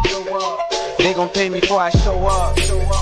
Why you hating? You don't know us. Never make it what they told us. But we don't listen to haters, we just keep. We are back. We are back, ladies and gentlemen, live here on the Rumboyz Fantasy Network. Yo, big underdog show. You already know. See the shirt. Fellas, how y'all feeling? I'm good. I'm good. I'm feeling better than I've felt in a long time. We got good Knicks. We got Yankees. We got a draft. This is about to be a good time for some sports. You know the one thing we don't have? Everything was good before you said the Knicks and the Yankees. You know what we don't have? Talk with knowing who's in the draft. I do. I know JJ McCarthy's going top 6. Taco, what school does let's see. Cooper Hold on, make sure I DeJean. have Google ready. What school does Cooper DeJean go to? Bro, I don't even know what position Cooper DeJean plays right now. Corner. He's gonna be the next Jason Sehorn. White cornerback. I know him. You should have just said white cornerback. I know that guy. Wow, Triet. That Grady dick. The guy that got fired for it. Did he get fired for it? The person that put it up on Orlando's social media got fired for it. Got fired for it. Yeah. I was saying, hold on, like let me get that story right. I was like, I don't think Grady got fired. No, it was the social media intern for the Magic got fired. Here's my thing. As a marketing person, why would you fire that person? Know what's gonna work for your brand.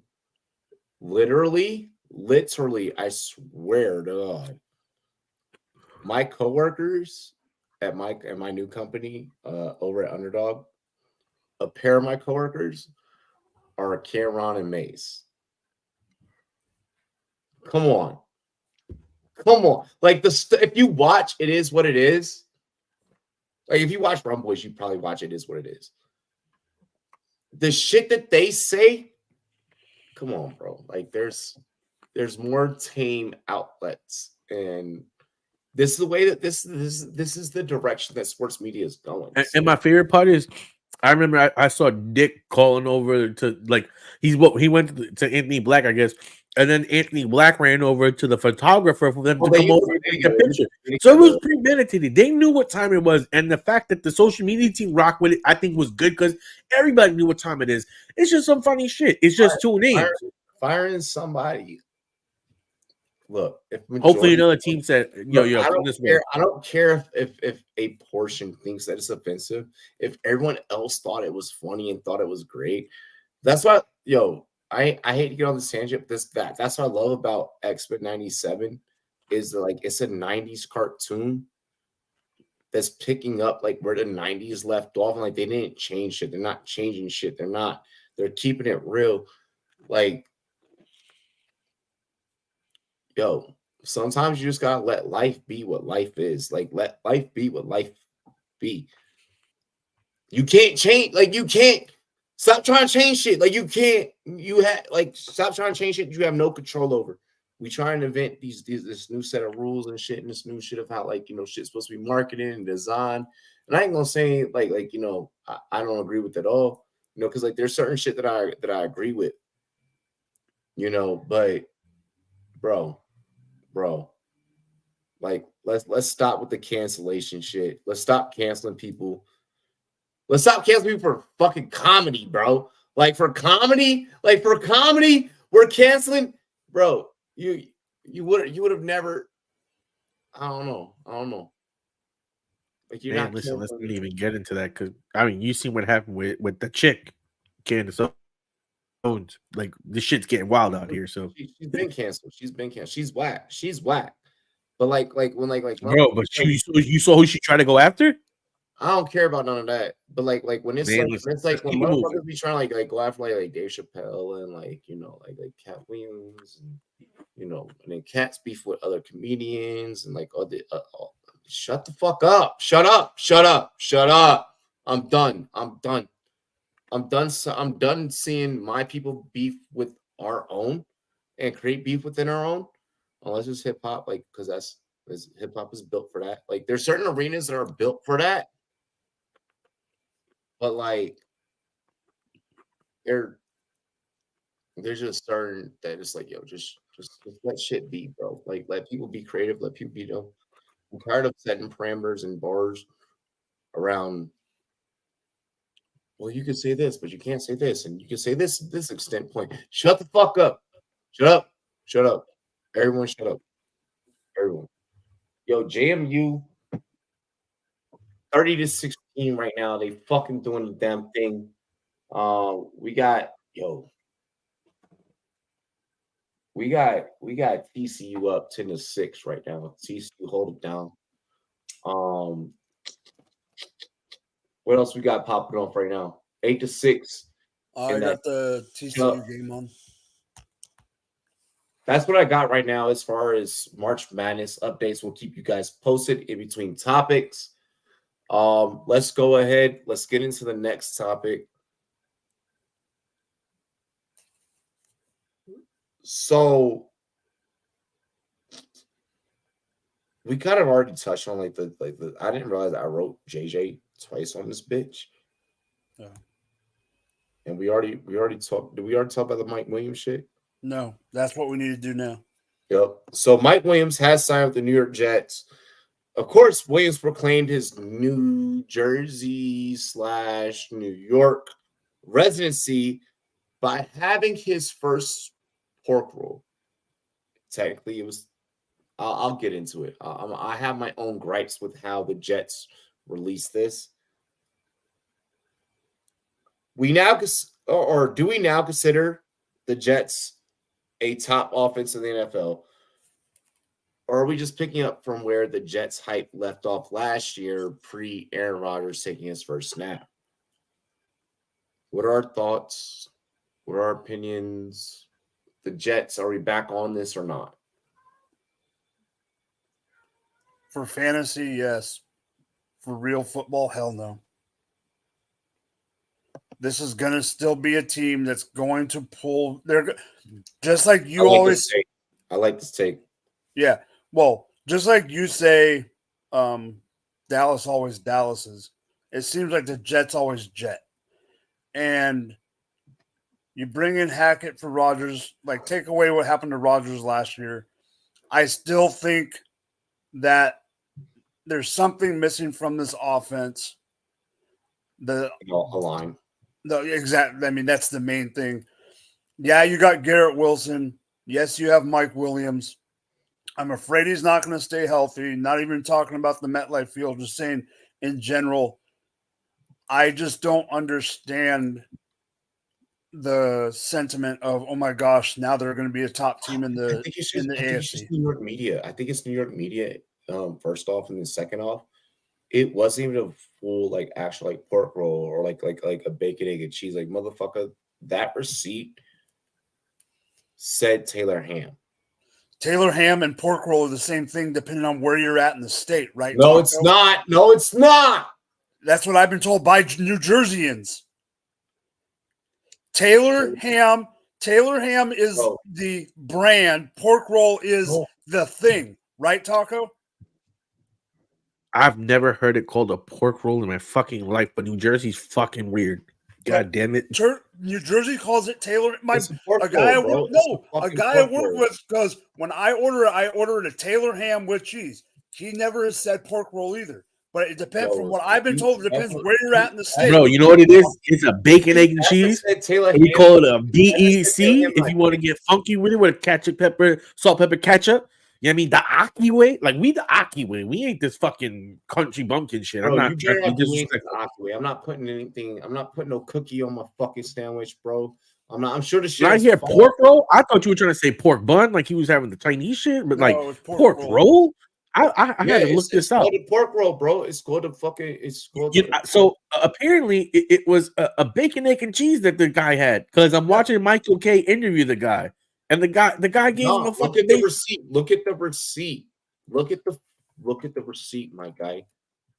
The internet it's says zoom- Taylor zoom in, ham is zoom a in. common name for pork roll. Bro. Yeah, because it was invented by John Taylor. I get that. But it's a bacon, egg, and cheese. Yeah. On a pork That's roll. fucking the craziest name for bacon, egg, and cheese I ever heard in my life. But it's not real bacon, it's Canadian bacon, right? Well, on the pork roll, Canadian bacon's elite, but on the pork roll, yeah, it's basically like kind of the Taylor ham is basically like a Canadian. fucking Princeton. No wonder why, bro. Princeton. Of course they come up with some stupid shit like that. It's from Trenton, my guy. Trenton, Princeton, that fucking area. This in general. Like, come on, now that's not New York. You don't know nothing about New York. You fucking in New Jersey. Well, guess what? That's the same thing I say about those. The pork roll is. Yeah, I know. I know. I make fun of them. The pork roll is more of like a fucking Philly thing. Like I think that's where, like, depending on where in Jersey you're from, a pork roll, egg and cheese. Holy shit, bro. Bro, it's so fire. You ain't ever had one. Like, it's Taylor ham and like Canadian Northern bacon, Jersey and pork roll everywhere else. Holy shit. You're right, Mike. I'm looking on the internet. That's I'm telling you, in Jersey they call it Taylor ham. In Northern Jersey, they call it Taylor ham and pork roll everywhere else. Yeah. And in New York, Long Island, I've never heard pork roll before. It just depends where you're at in the state. Never. Taco, Never. put them up. Put them up right now. Taco, put them up. Put Pork them up. roll? Nigga, pork roll? Put them up. Put them up. Just put them up in the box. Just put them Let's in the box right now. Let's go, baby. Let's go. Give me that bacon, egg, and cheese. BEC, salt, pepper, and ketchup. Way, baby. Taco, give us your take on Mike Will. Mike Will is the man who always kills me. Like, I believe in my man's talent so much. He's a big body receiver that can go up and get it with the best of them. And he's going to be a wide receiver, too, for a Jets team that really needs someone to complement Garrett Wilson and really open up what could be a dynamic offense when you factor in, Breece Hall as well. They have the makings of Aaron Rodgers. They have the makings of everything that you want. Mike Williams just never stays healthy. Like, never. Like, doesn't matter what you want to say about him. He just doesn't stay healthy. Like, when was the last time he played a full season and was healthy for the playoffs? Like, I just don't remember it. So, like, this is a great signing in theory, in paper. But honestly, I don't see him lasting. He's going to have some sort of injury. And all I know is the Jets better keep adding to that wide receiver room, keep making sure they have some additional weapons, because again, health is always going to be an issue with this guy. As good as he is, I don't put ketchup on mine, buddy. I don't put ketchup on mine. I eat my bacon, egg, and cheese straight up. Ooh, nah, I like a little ketchup on mine, baby. That shit is nice. A little hot sauce too. Oh, you put a little hot sauce on that bad boy. That shit's back in the day with Tabasco. Ooh, Bro, baby. Not boxing in. Don't tempt me. But yeah, Mike Williams, like I said, great player, great abilities, a great number 2, but can he stay healthy? That's the biggest question of his whole career. That's why he's in this spot. And if he stays healthy, the Jets are going to be interesting. The Jets probably win the division. Yo, whose fucking mock are you seeing Bowers going right there, bro? Like, Bowers is going to a tight end needy team. I'm actually going to be discussing Brock Bowers on next week's episode. Bro, come on now. Like, I'm not trying to get too into that, but stop it. I could see the Jets taking him. They don't have a tight end at all. I've heard a bunch of different people say Taco would fucking eat him. That's actually very, very, very not true. I was in Dubai, bro. I was actually afraid of the shawarma, and shawarma seems like it might be something I like. You see Slap? Hey, yo, look at this motherfucker Slap, bro. This man's been He was just waiting to come with some sort of taco joke. Mike, read that comment out loud. I've been here lurking, taking the exam. Bro, what? Like, what? What? What? Waiting, like, when am I gonna catch Taco right now? Yo, I ain't gonna front. It's like when our channel first started, like I was doing like the March Madness streams, like these motherfuckers would be in the stream in the middle of their exams watching, dog. Like in the middle of exams, still commenting. I'm like, bro, you're on question 63. Like, what are you doing, cut? Like, bro, it's just Mini Mox has Bowers to the Jets at 10. Bowers to the Jets. Okay, Bowers to the Jets. I don't at 10. I'm not stunting that.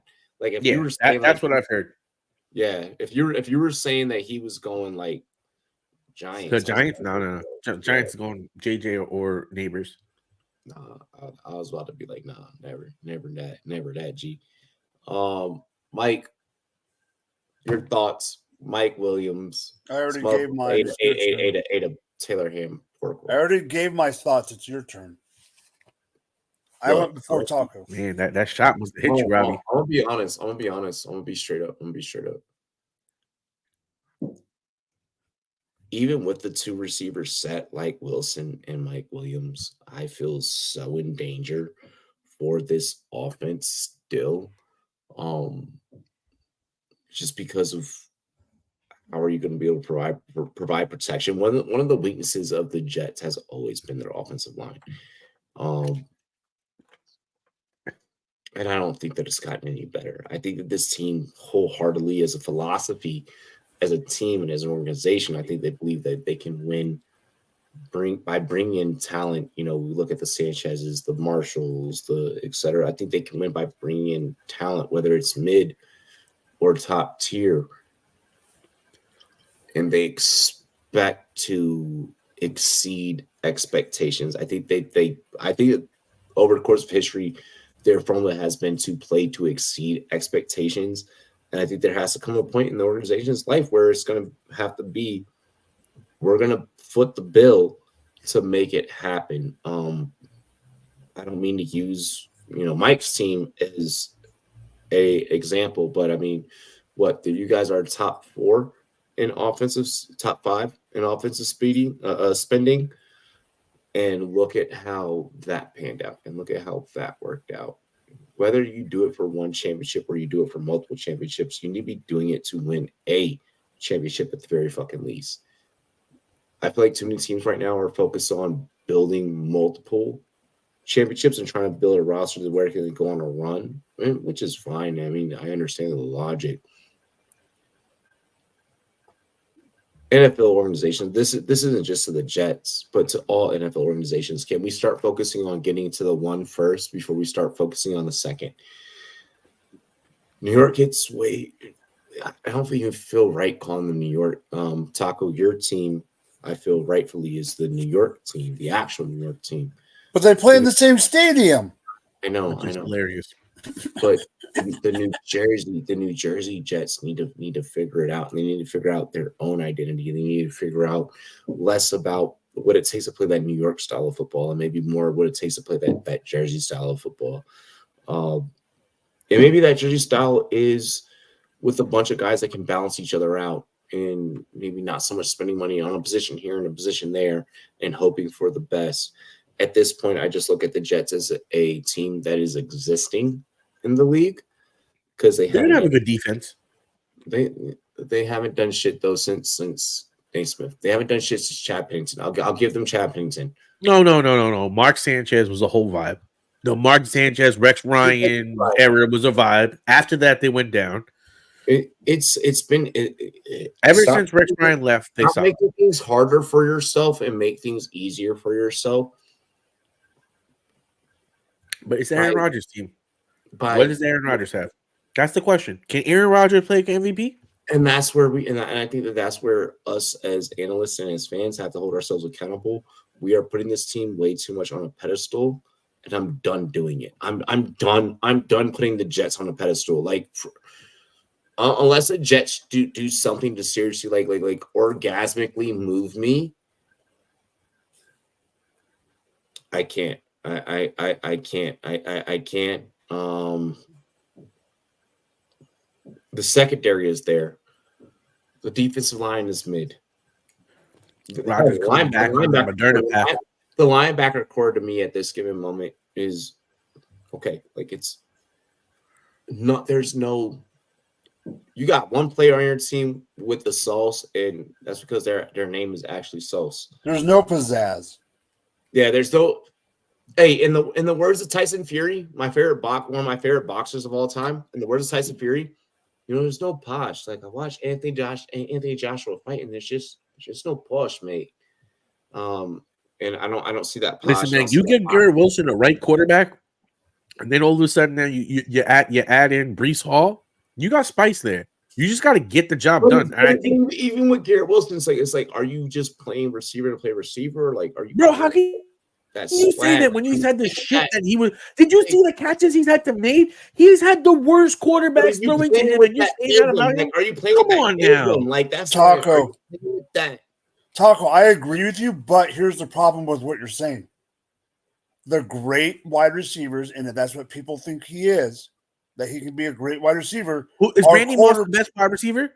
And Randy Moss. Oh, well, Randy Moss took seasons off. Don't give me that. But Randy Moss is quarterback proof. Yeah, exactly. Really? Randy Moss shut it down. He's not quarterback proof because he stopped playing for the Raiders. Bro, that was because he stopped playing for Al Davis. Yeah, I mean, that had everything to do with Al Davis. If he would have loved his quarterback enough, he would have went out there. Bro, honestly, like it's like when we look at like that Randy Moss, that Jerry Rice, that Ocho Cinco, that Terrell Owens, we all had different categories and different tiers for those guys. We don't have that right now. I agree. We literally go Justin. We literally go Justin Jefferson, Jamar Chase. There's the rest. I don't know about that. I put Cup above Chase. Bro. I have I'll release a video where I get nitpicky about them. You have to get nitpicky. Like you have to. Like from a receiver. I still put Adams over Chase. From a receiver, the way that the receiver position is played now, it's played completely different. That's why I want Neighbors. Things that I learned going to camps and shit like that, completely different. Like I learned how to actually fucking run routes. I learned how to actually. These receivers are just one move and go. And it's a detriment. And the thing is as a position analyst, just analyzing that position, it's a detriment. That's why Troy Franklin had so many problems that he had in the combine. Troy Franklin is a great receiver coming out of Oregon. The combine hate. Nigga, you can't run around. We have an issue. We have a fucking issue. You can't run fours. You can't run fives. Your sevens are You got 8s and 9s in terms of your route tree.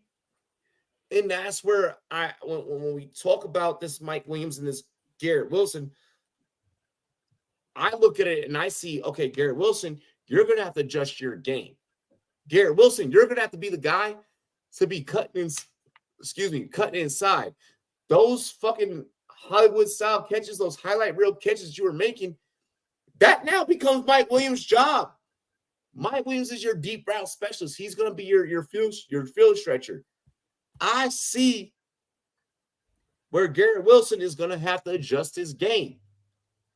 And I see this right now for a lot of guys that are in the NFL right now that I have personal attachment to and I have personal connections to. So you think he can't run those routes? Not this class can't. This class. No, I'm talking about Garrett Wilson. Garrett Wilson can because he comes from a different breed. So do you think the two of them, Mike Williams can? Mike Williams has a different specialty, and that's where he's going to have to be that field stretcher. This offensive line can't provide what it takes to, I feel like, both of them from a fantasy football standpoint to be profitable for us as fantasy football managers. Just because that offensive line can't hold up. That offensive line did not get better this offseason. That offensive line. Well, they got the guy from Dallas. Smith. He's not that bad. He's better than what they had. Tyron Smith is on his last legs. It's still better than what they had. What are you hoping for? Andrew Whitworth? Trent Williams? You hoping for that? I'm sorry, but ain't nobody Andrew Whitworth or Trent Williams. Ain't nobody Joe Thomas. Those days are gone. When we talk about offensive linemen, like when we talk about dogs on the line, Well, Dallas got no money too, so Look, I'm gonna be honest. I don't have confidence heading into the season. I have confidence in Garrett Wilson as a dynasty product, but I can see Garrett Wilson easily taking a backseat coming to wide receiver 2, which I'll probably be drafting Wilson as maybe a 2 in my fantasy football drafts come redraft season.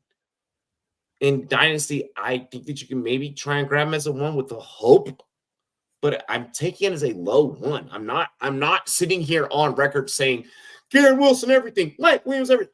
I'm done on the Jets offense. Oh, I'm shit. done. I am done as an analyst. I am done as an analyst saying that the trade? this offense is fantasy football fucking friendly. I'm not going on record and I'm not saying that this offense is fantasy friendly. Holy shit. What league? NFL. Okay, hold on. Let me. It's with your team. Hold on. Let me. Yep, I'm not blowing it up. The chat did it for me. Breaking news. Shefty just dropped it. It's hot and fresh. Hold on.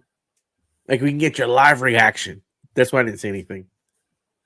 I'm not looking at the chat. I know. Are you talking about Uze or Okay, No? I got it. Let me announce it. do not wait? Hang on. I know. He got it. It's not. Wait, No, I do have it. I do have it. Yeah.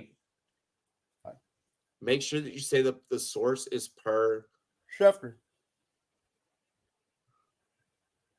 Schefter via Underdog Fantasy. Yeah. Ladarius Sneed has been traded to the Titans.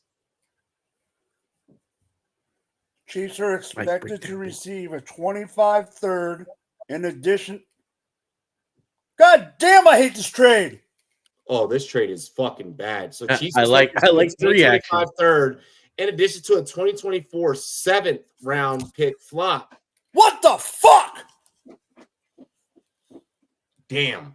We had on the table a third with a future Y'all conditional fucked 25 fourth that could move to a Y'all third, fucked that and we up. said no. What the fuck? When did they say no to that? The other day to the goddamn Colts. Why would they take a worse deal? Well, they thought they could get a better deal, and the Colts pulled their offer. So the Colts were offering a third this year? A third this year and a possible like 5th to 4th conditional next year. But Bro, the problem you said was they got a fucking cheeseburger combo for Sneed. they didn't want to give. The problem was when that deal was almost made, and when a couple of the deals were almost made, Sneed made a comment that he wanted a long-term deal, and it scared teams away. Sneed fucked up. Sneed. All right. So Well, Sneed fucked it up. hang on. I'll be honest though. No, The let me put this in a 2025 vacuum. from Let me put this in a vacuum. Titans could be good. That could be a top third round pick. The Titans suck. Well, I don't know what that's they're my side. Let me put this in a vacuum. So, from a fantasy standpoint, the Titans defense automatically now becomes a lot more attractive, especially in redraft formats or any other format that you select a team defense. I'm in a dynasty league where we do have team defense. I feel like the Chiefs got hosed. I'm gonna keep it real. I do think that Sneed's camp played a unfortunate role in how this developed, just because I feel like Sneed, 1, you probably could have gotten a bigger bag. 2, I think that Kansas City probably could have gotten better compensation for Sneed. I know. Exactly. It's a Wouzier, it's Sneed. The Titans come out profitable. Mike, I'm sorry. I'm sorry. It is what it is. For how this trade works out, it's dependent on the landing spot of what happens with those picks. I think that the future should have not have been sacrificed as much as the possibly of just the instant. Like, I think maybe there's two sides. You also forget the money they're going to save now. The defense is solid, but they're producing corners there in Kansas City. No, I agree with you. But what I'm saying is, I just think you could have got a little more. If we would have waited, I think we could have got more. That's all I'm saying. I think maybe the pick compensation could be a little better. I think the move is you have to trade him just so that you have enough to give Mahomes a little more in offense. I think did not want him on. No, that's where you're wrong. The reason we have to get rid of him is because we signed Chris Jones. It was one of the two. That was it. It was him or Chris.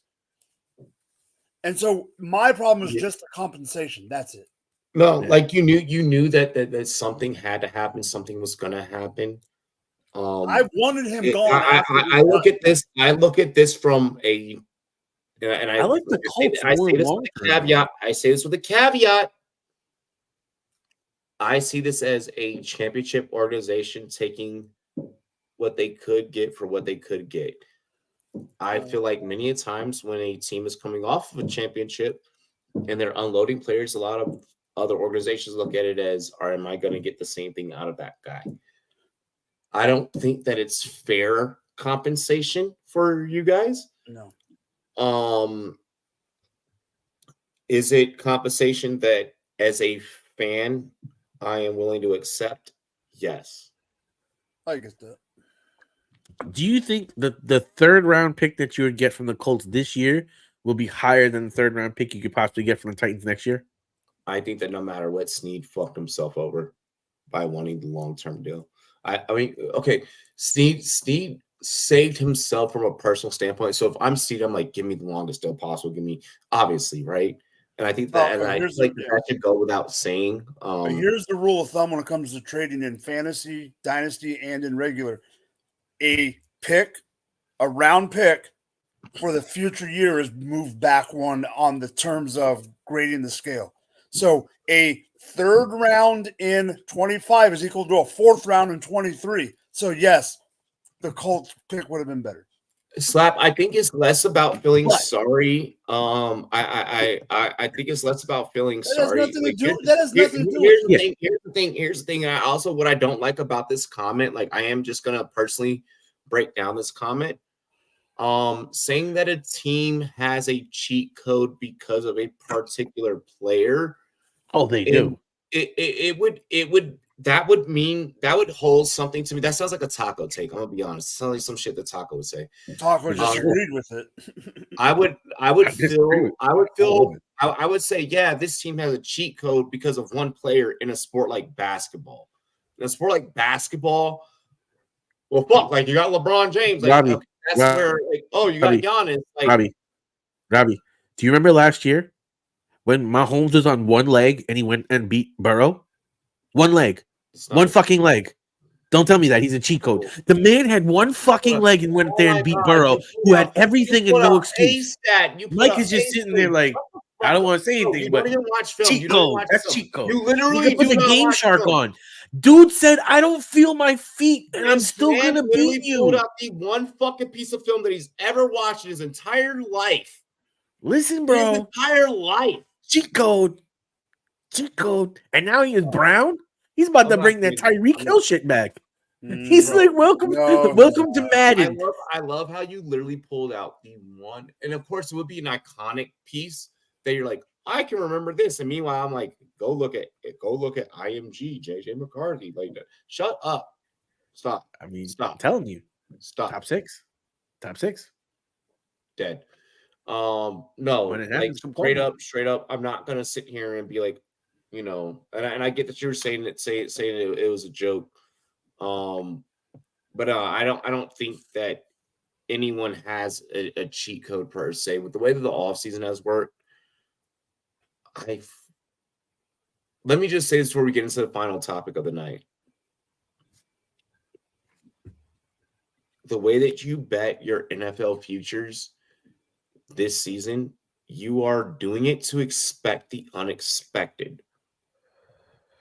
You are betting to expect.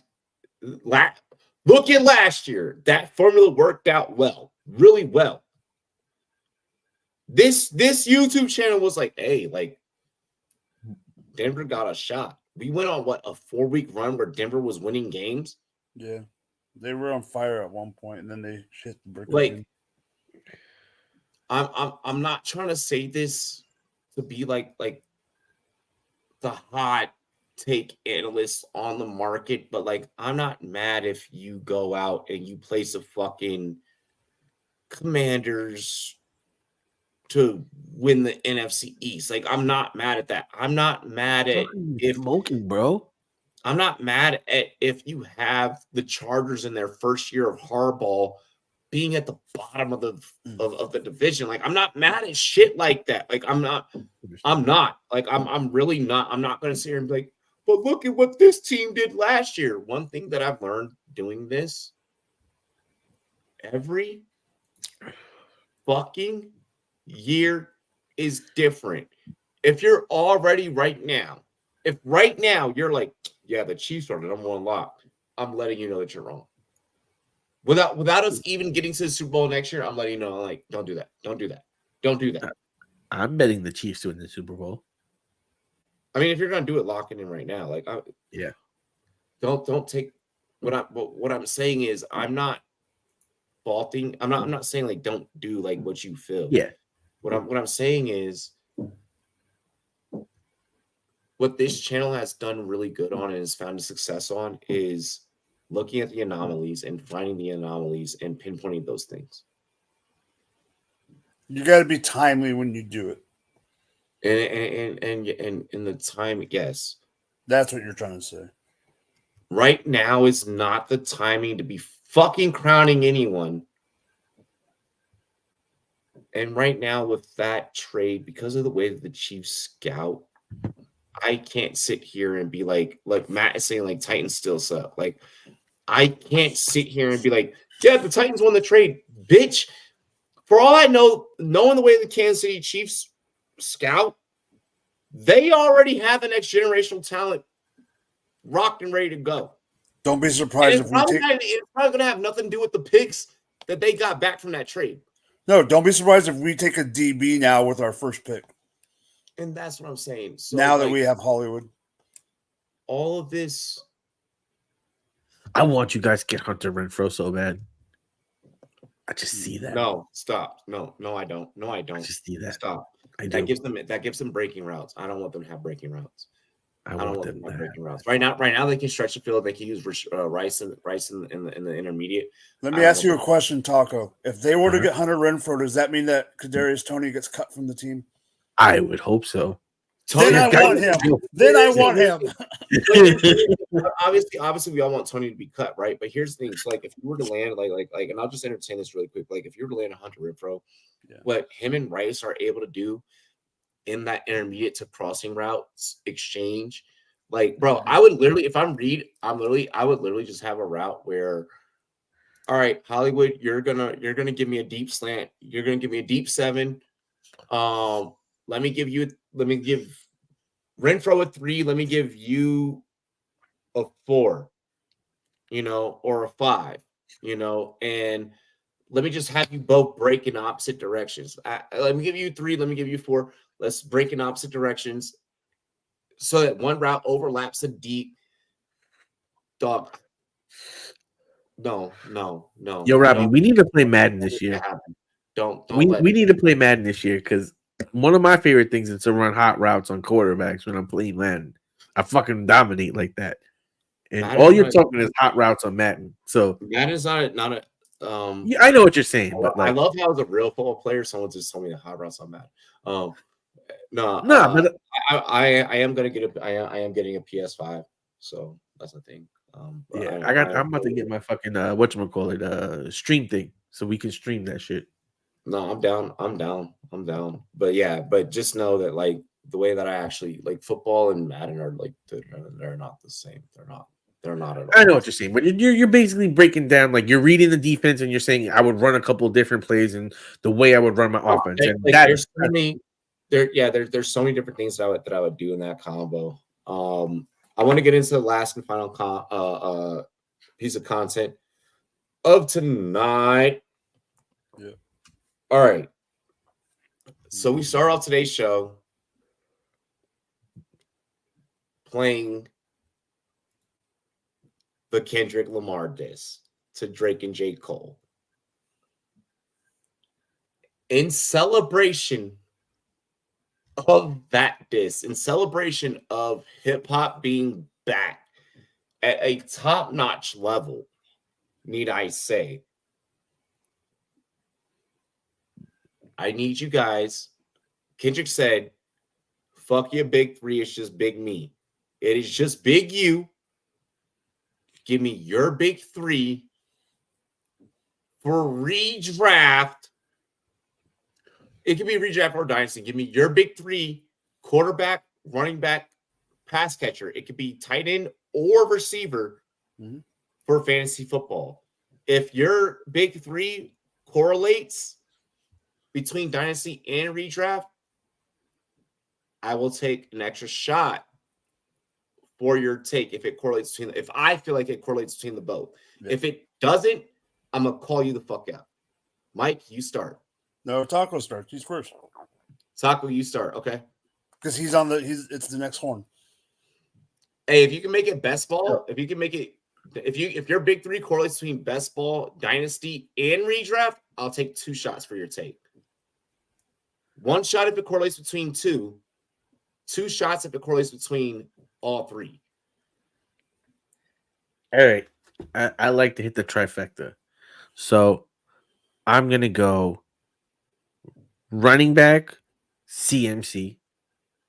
I'm going wide receiver, Marvin Harrison Jr. And at quarterback,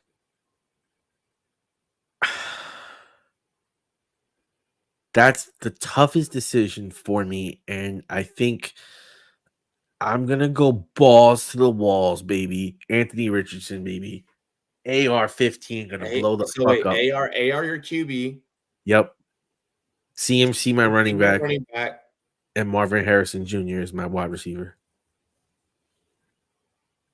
Give me a second. Because he's going to end up in the Chargers or the Cardinals. I will take one. He's balling either way. I will take 1 shot. I will take 1 because I like it for redraft and best ball.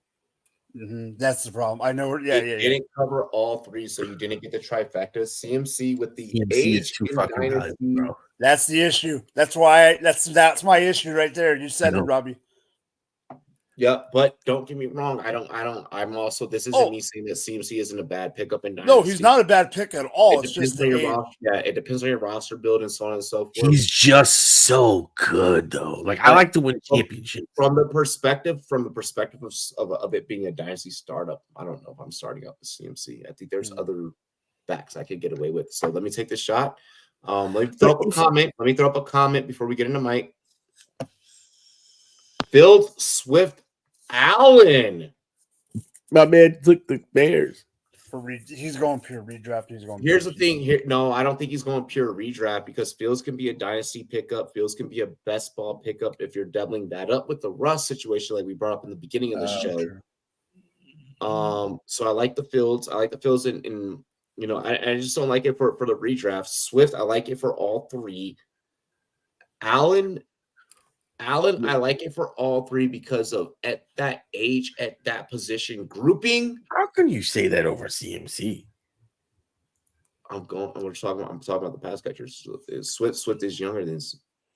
What do you? Well, Allen is getting up there. I'll say this: Allen is so elite. Hear me out. At that position.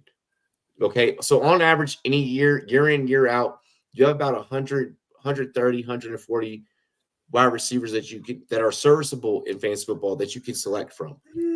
At running back, you may get about 60, 65. That's why he gets away with the Allen take. So I like Slap's take. Let me take the shot for Taco's take, though. I'm interested to hear who Mike has. I mean, I'll say this: Gibby long term is going to be a problem. Bijan long term is going to be a problem, but they'll never be as good as CMC. Your take is already done. Your take's done. So Robbie already knows who I'm taking at one position because I brought it up as I was asking him a question about this question before we went on air. So you are right, Taco. The quarterback is the hardest spot to predict. So I am going running back because of the age and because of everything. I am going Bijan. Wide receiver, I am going ARSB for both. And like at that. quarterback, I am going to go CJ fucking Stroud. Instead of doing 3 shots, I'm a chug. Cool. Because that last shot, I was like, holy fuck, I'm gonna die on the stream. See, you know, my only problem with CJ is that as being a traditional pocket passer, that's, in my opinion, a little bit volatile unless you are fucking Patrick Mahomes. Like, you have to be that elite. Because look at Cousins, look at these guys. They really tend to go a little bit later because, again, the running quarterback kind of disproportionately has an advantage because they have a safer floor. So wait, you're telling me that at worst I get 3-4 good years out of CJ? Like in Dynasty, that's a great ceiling. That's great. No, Mike clearly wins that one. Everything is balanced across the board. CJ has the weapons, has an organization, more importantly, that's willing to bend to his beck and will and build around him. I agree with that. But the same thing with the I'm on Raw. I'm on Raw. Sky's the limit for him. Monster. He's showing me a lot of things that when I look at guys that have been QB proof in fantasy football, not just real football, but like fantasy football. So like the DeAndre Hopkins, the Terry McLaurin's, the King Allen. He feels like AB. You know, like back in the day, AB when AB for the most part always had big bends, so I'm not going to count that. Well, I'm saying that's how Saint Brown feels. He feels like how when AB was getting at his height of his powers, that's how I feel like Saint Brown is going to end up, like that AB apex. Different playing styles. I'll say there.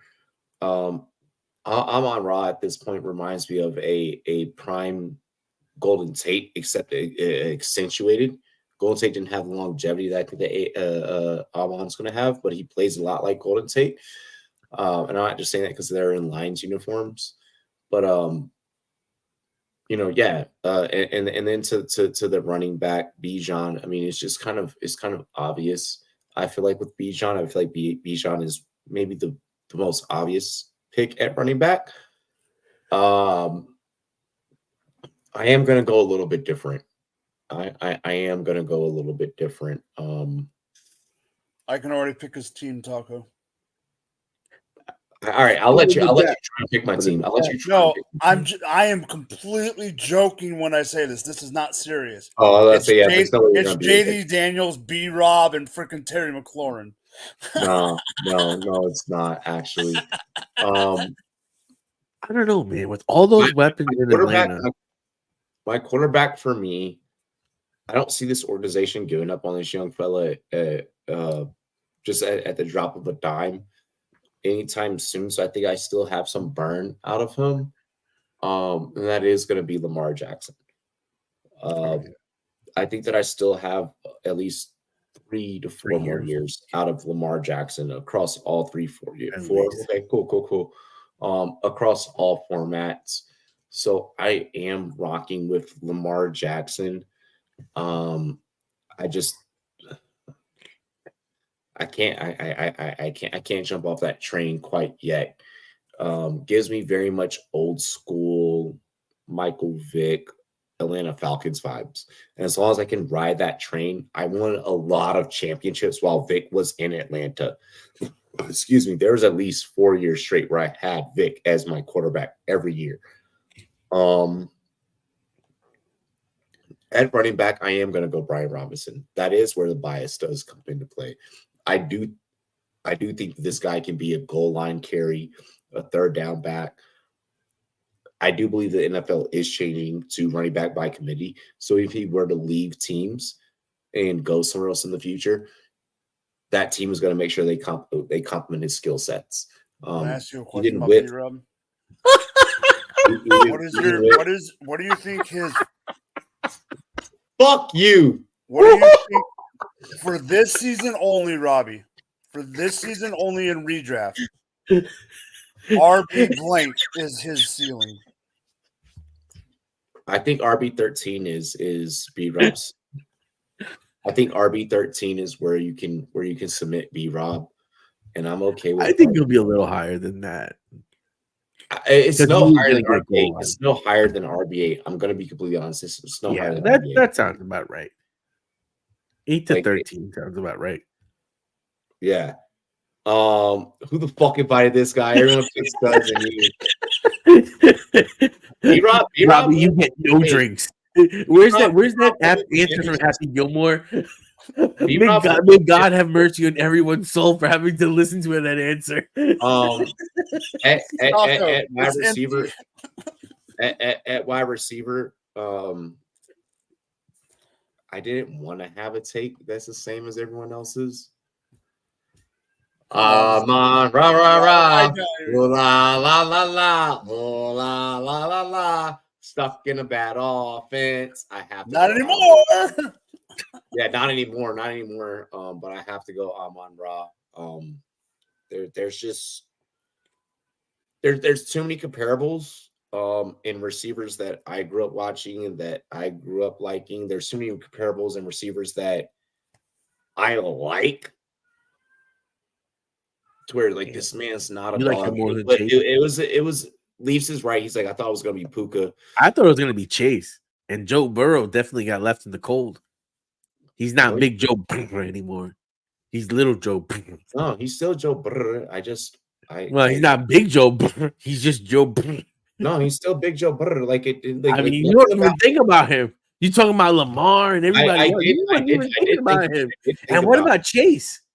I did. Chase number 2, but now all of a sudden you're like way back.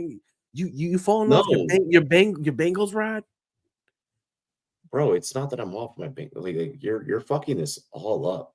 You're literally trying to stir up drama when there's none that needs to be stirred.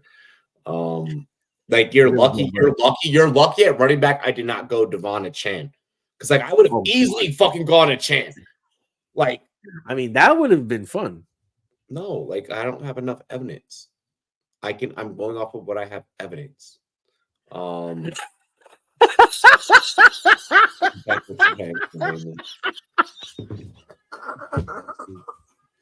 you laughing at the comment or me, Taco? No, he's laughing about the comment. No, he's laughing at my face. No, his face. My man went. Okay, no, okay. No. I deserve to say something right now. But Jamar Chase has already solidified himself. So like, if I'm trying to land a receiver for best ball, dynasty, and redraft, let me cook. This has nothing to do with Jamar Chase. This has to do with the fact that you pick B-Rob, and I have no problems with that. Then you say you can't pick a chain because you don't have enough fucking proof. You don't have enough proof to pick B-Rob. If that's the case, I have more than enough proof. I got enough. The fact that he wears number 8 on the goddamn Commanders? Nah, bro. For all we know. Bro, homie has been running. Homie has been running like a fucking madman. Robbie, can I ask you a serious but joking question?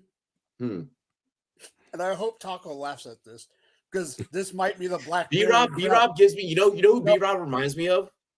What? A young CMC. Emmett Smith. I knew it. Okay, I have an honest question. Reminds me exactly of Emmett. Okay, I have an honest but funny question. And yes, it might be a little bit the Blackberry Crown talking. Was it a tie with him in a chain and getting shot in the ass put him over the top? Yo, I was seeing Kyron in the chain. Really? And I was like, I don't want to deal with neither. I was like, I don't want to deal with neither. Jim would have been the one. Honestly, I started playing the Emmett Smith like side by side of like what B-Rob could be. He does look like him, but hey, go watch Emmett, and then go watch B-Rob and be like, bitch, these are the same fucking guys. Yeah, but this is 2024. You can't run like Emmett these days. Like I'm talking about what he looks like on fucking film, bro. I'm not saying he's gonna get the same. Yeah, I'm not gonna be like, oh my god, like he's gonna get the touches and the stats. No, and I get no. I know you're not saying that. Yeah, but no, like I do see a lot of. What I'm saying is you can't run as hard as It was a did. guy that I looked at a lot growing up. At that position, like I just see so much that bruiser between the tackles, that third down. Like when I see B-Rob on third down, I see Emmett. When I see B-Rob at the goal line, I see Emmett. Like I don't see anyone else. Like I can't compare anyone else to B-Rob at the goal line except for Emmett. And it's just because they did not give a fuck. Like their bodies are going to go on the line and they're going to run through you. And I'm sorry, but in all three scoring formats, give me the guy that's going to get those goal line touches. Give me the guy that's going to get down there and get nasty. And B-Rob is going to do that. Like he did it for you last year. The amount of people that were like, bro, you told me to get Brian Robinson off of waivers and I did it. Like, my homie dropped Brian Robinson. I just picked him up. Am I good? Like, bitch, yes, you're good. You're good for the rest of the season. Why did your homie even drop that off of fucking bye week? And That also, I agree I want to end it. I want to end this show with this. Stop dropping good players during bye weeks. Stop being that person. That sounds horrible. Unless you're in my league. Not even. I don't like the way unless you you're in my league. Your team should never be so fucking down bad that when bye weeks come around that you're like, damn, I gotta drop Jamar Chase. Like, don't stop being that guy. Stop being that guy. Like, stop playing casual. You're dropping Jamar Chase. Jesus Christ. Just stop I mean, playing. I'm making up shit. Like, I'm just like, I know. talking Oh, shit. I've seen crazy people. I have to. So when I got Zach Moss in the league, because their roster was loaded. Like their roster was loaded. I mean, my roster was loaded as well, but like, bitch, I could afford to fucking drop George Pickens for Zach Moss right about now. You know, like, and it made sense. Just don't be afraid. Like, just yeah, like, don't be that guy in your league. Other than that, it's a wrap. We did that. Mike, anything you want to shout out? James Madison up by 9 with 9:50 left. Hey. Oh, lock. I'm getting lobster mac and I'm chilling. Hey. Grand Canyon not getting this upset. My homie graduated from Grand Canyon, and I was talking shit to him today. I was like, y'all niggas ain't gonna win. I picked Grand Canyon, so let's go. Oh. They're the number one. They're the number one team to getting in the line in all of NCAA. Let's go. Really? I like the upsets. It makes me laugh. Taco, we're ending. What else do you like? Listen, God bless. I'm hyped for some MMA in a couple of weeks, so I'm just getting ready for that right now. Like, I'm really hyped for 300. Yeah, I'm super hyped for UFC 300. I'm more hyped for the NFL draft. We are still figuring out, speaking of the NFL draft, we are still figuring out how the fuck that's going to happen. Is the NFL draft going to Roadhouse? Bro, I know. I need to watch that joint. That shit came out? It's on Prime. Oh, you gotta catch that X-Men. I heard McGregor actually did pretty good acting. Like, I heard But he's playing himself. Yeah. I feel like there's even if you're playing yourself, I feel like there's still like a little bit of like a character that you gotta step into. Like there's a so I haven't seen it yet, so I don't want to spoil it. Like, listen, I've heard that is acting. Like, exactly, Jake Gyllenhaal, an elite actor. It's like I heard that he kept up. I heard from like that standpoint, like fuck, like the fighting scenes and shit. Like I heard that he kept up with Jake, and I think that to me, that's what's more important than McGregor being in it. Is, well, bro, you already have a name, so like fuck you being in it. Like, cool, you got the part. Can you keep up? So I'm excited to see that. I'll probably watch that joint tonight, to be honest. Even more than that, though, I feel bad for fucking who's the guy that he's supposed to face? Chandler? Because his man's been on the sideline forever. He did vow to face Chandler before the end. It's supposed to happen in July or the 4th of July weekend now. Yeah, 4th of July. I mean, it keeps moving back because the guy can't get in the pool. Is he at least in the pool? Yeah. Like it reeks of him using steroids in order to come back, and now he's like trying to like make sure that his body. Well, did you see what he looked like in the movie? He looks like he used steroids. I think he beefed up for the role, and I think he beefed up for the role, but he looks the role. He looks if you see him in the role, he looks beefy. Yeah, I think that he's gonna. I mean, he said he's gonna do it for July 4th weekend. We'll see. It's your boy Rumboyz Robbie. Yo, it's a whole lot of big underdog pick. Hey, underdog took the big dog, took the young big dog and made him the big dog. So we outside. I'm about to smack down on some lobster mac. And I'm gonna eat something as soon as I log off of this bitch. Yeah, bro. Hey, y'all know what it is. It's big Rumboyz shit. You know the brand. Make sure you guys keep tuning in, like, comment, subscribe. I'll probably live Monday evening, honestly. We'll see what's popping. Cheers to me. Cheers to you. All the Rumboyz and girls, what to do. Dilly dilly. We love and appreciate all of you. Y'all the shit. Thank you for following. Thank you for subscribing. Thank you for liking. Holy shit.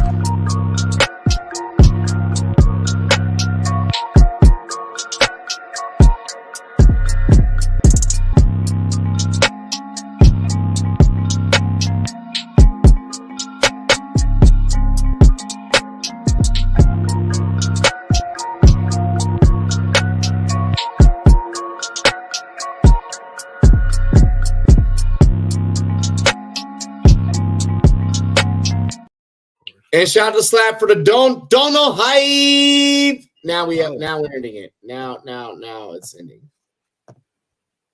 That came out of the fucking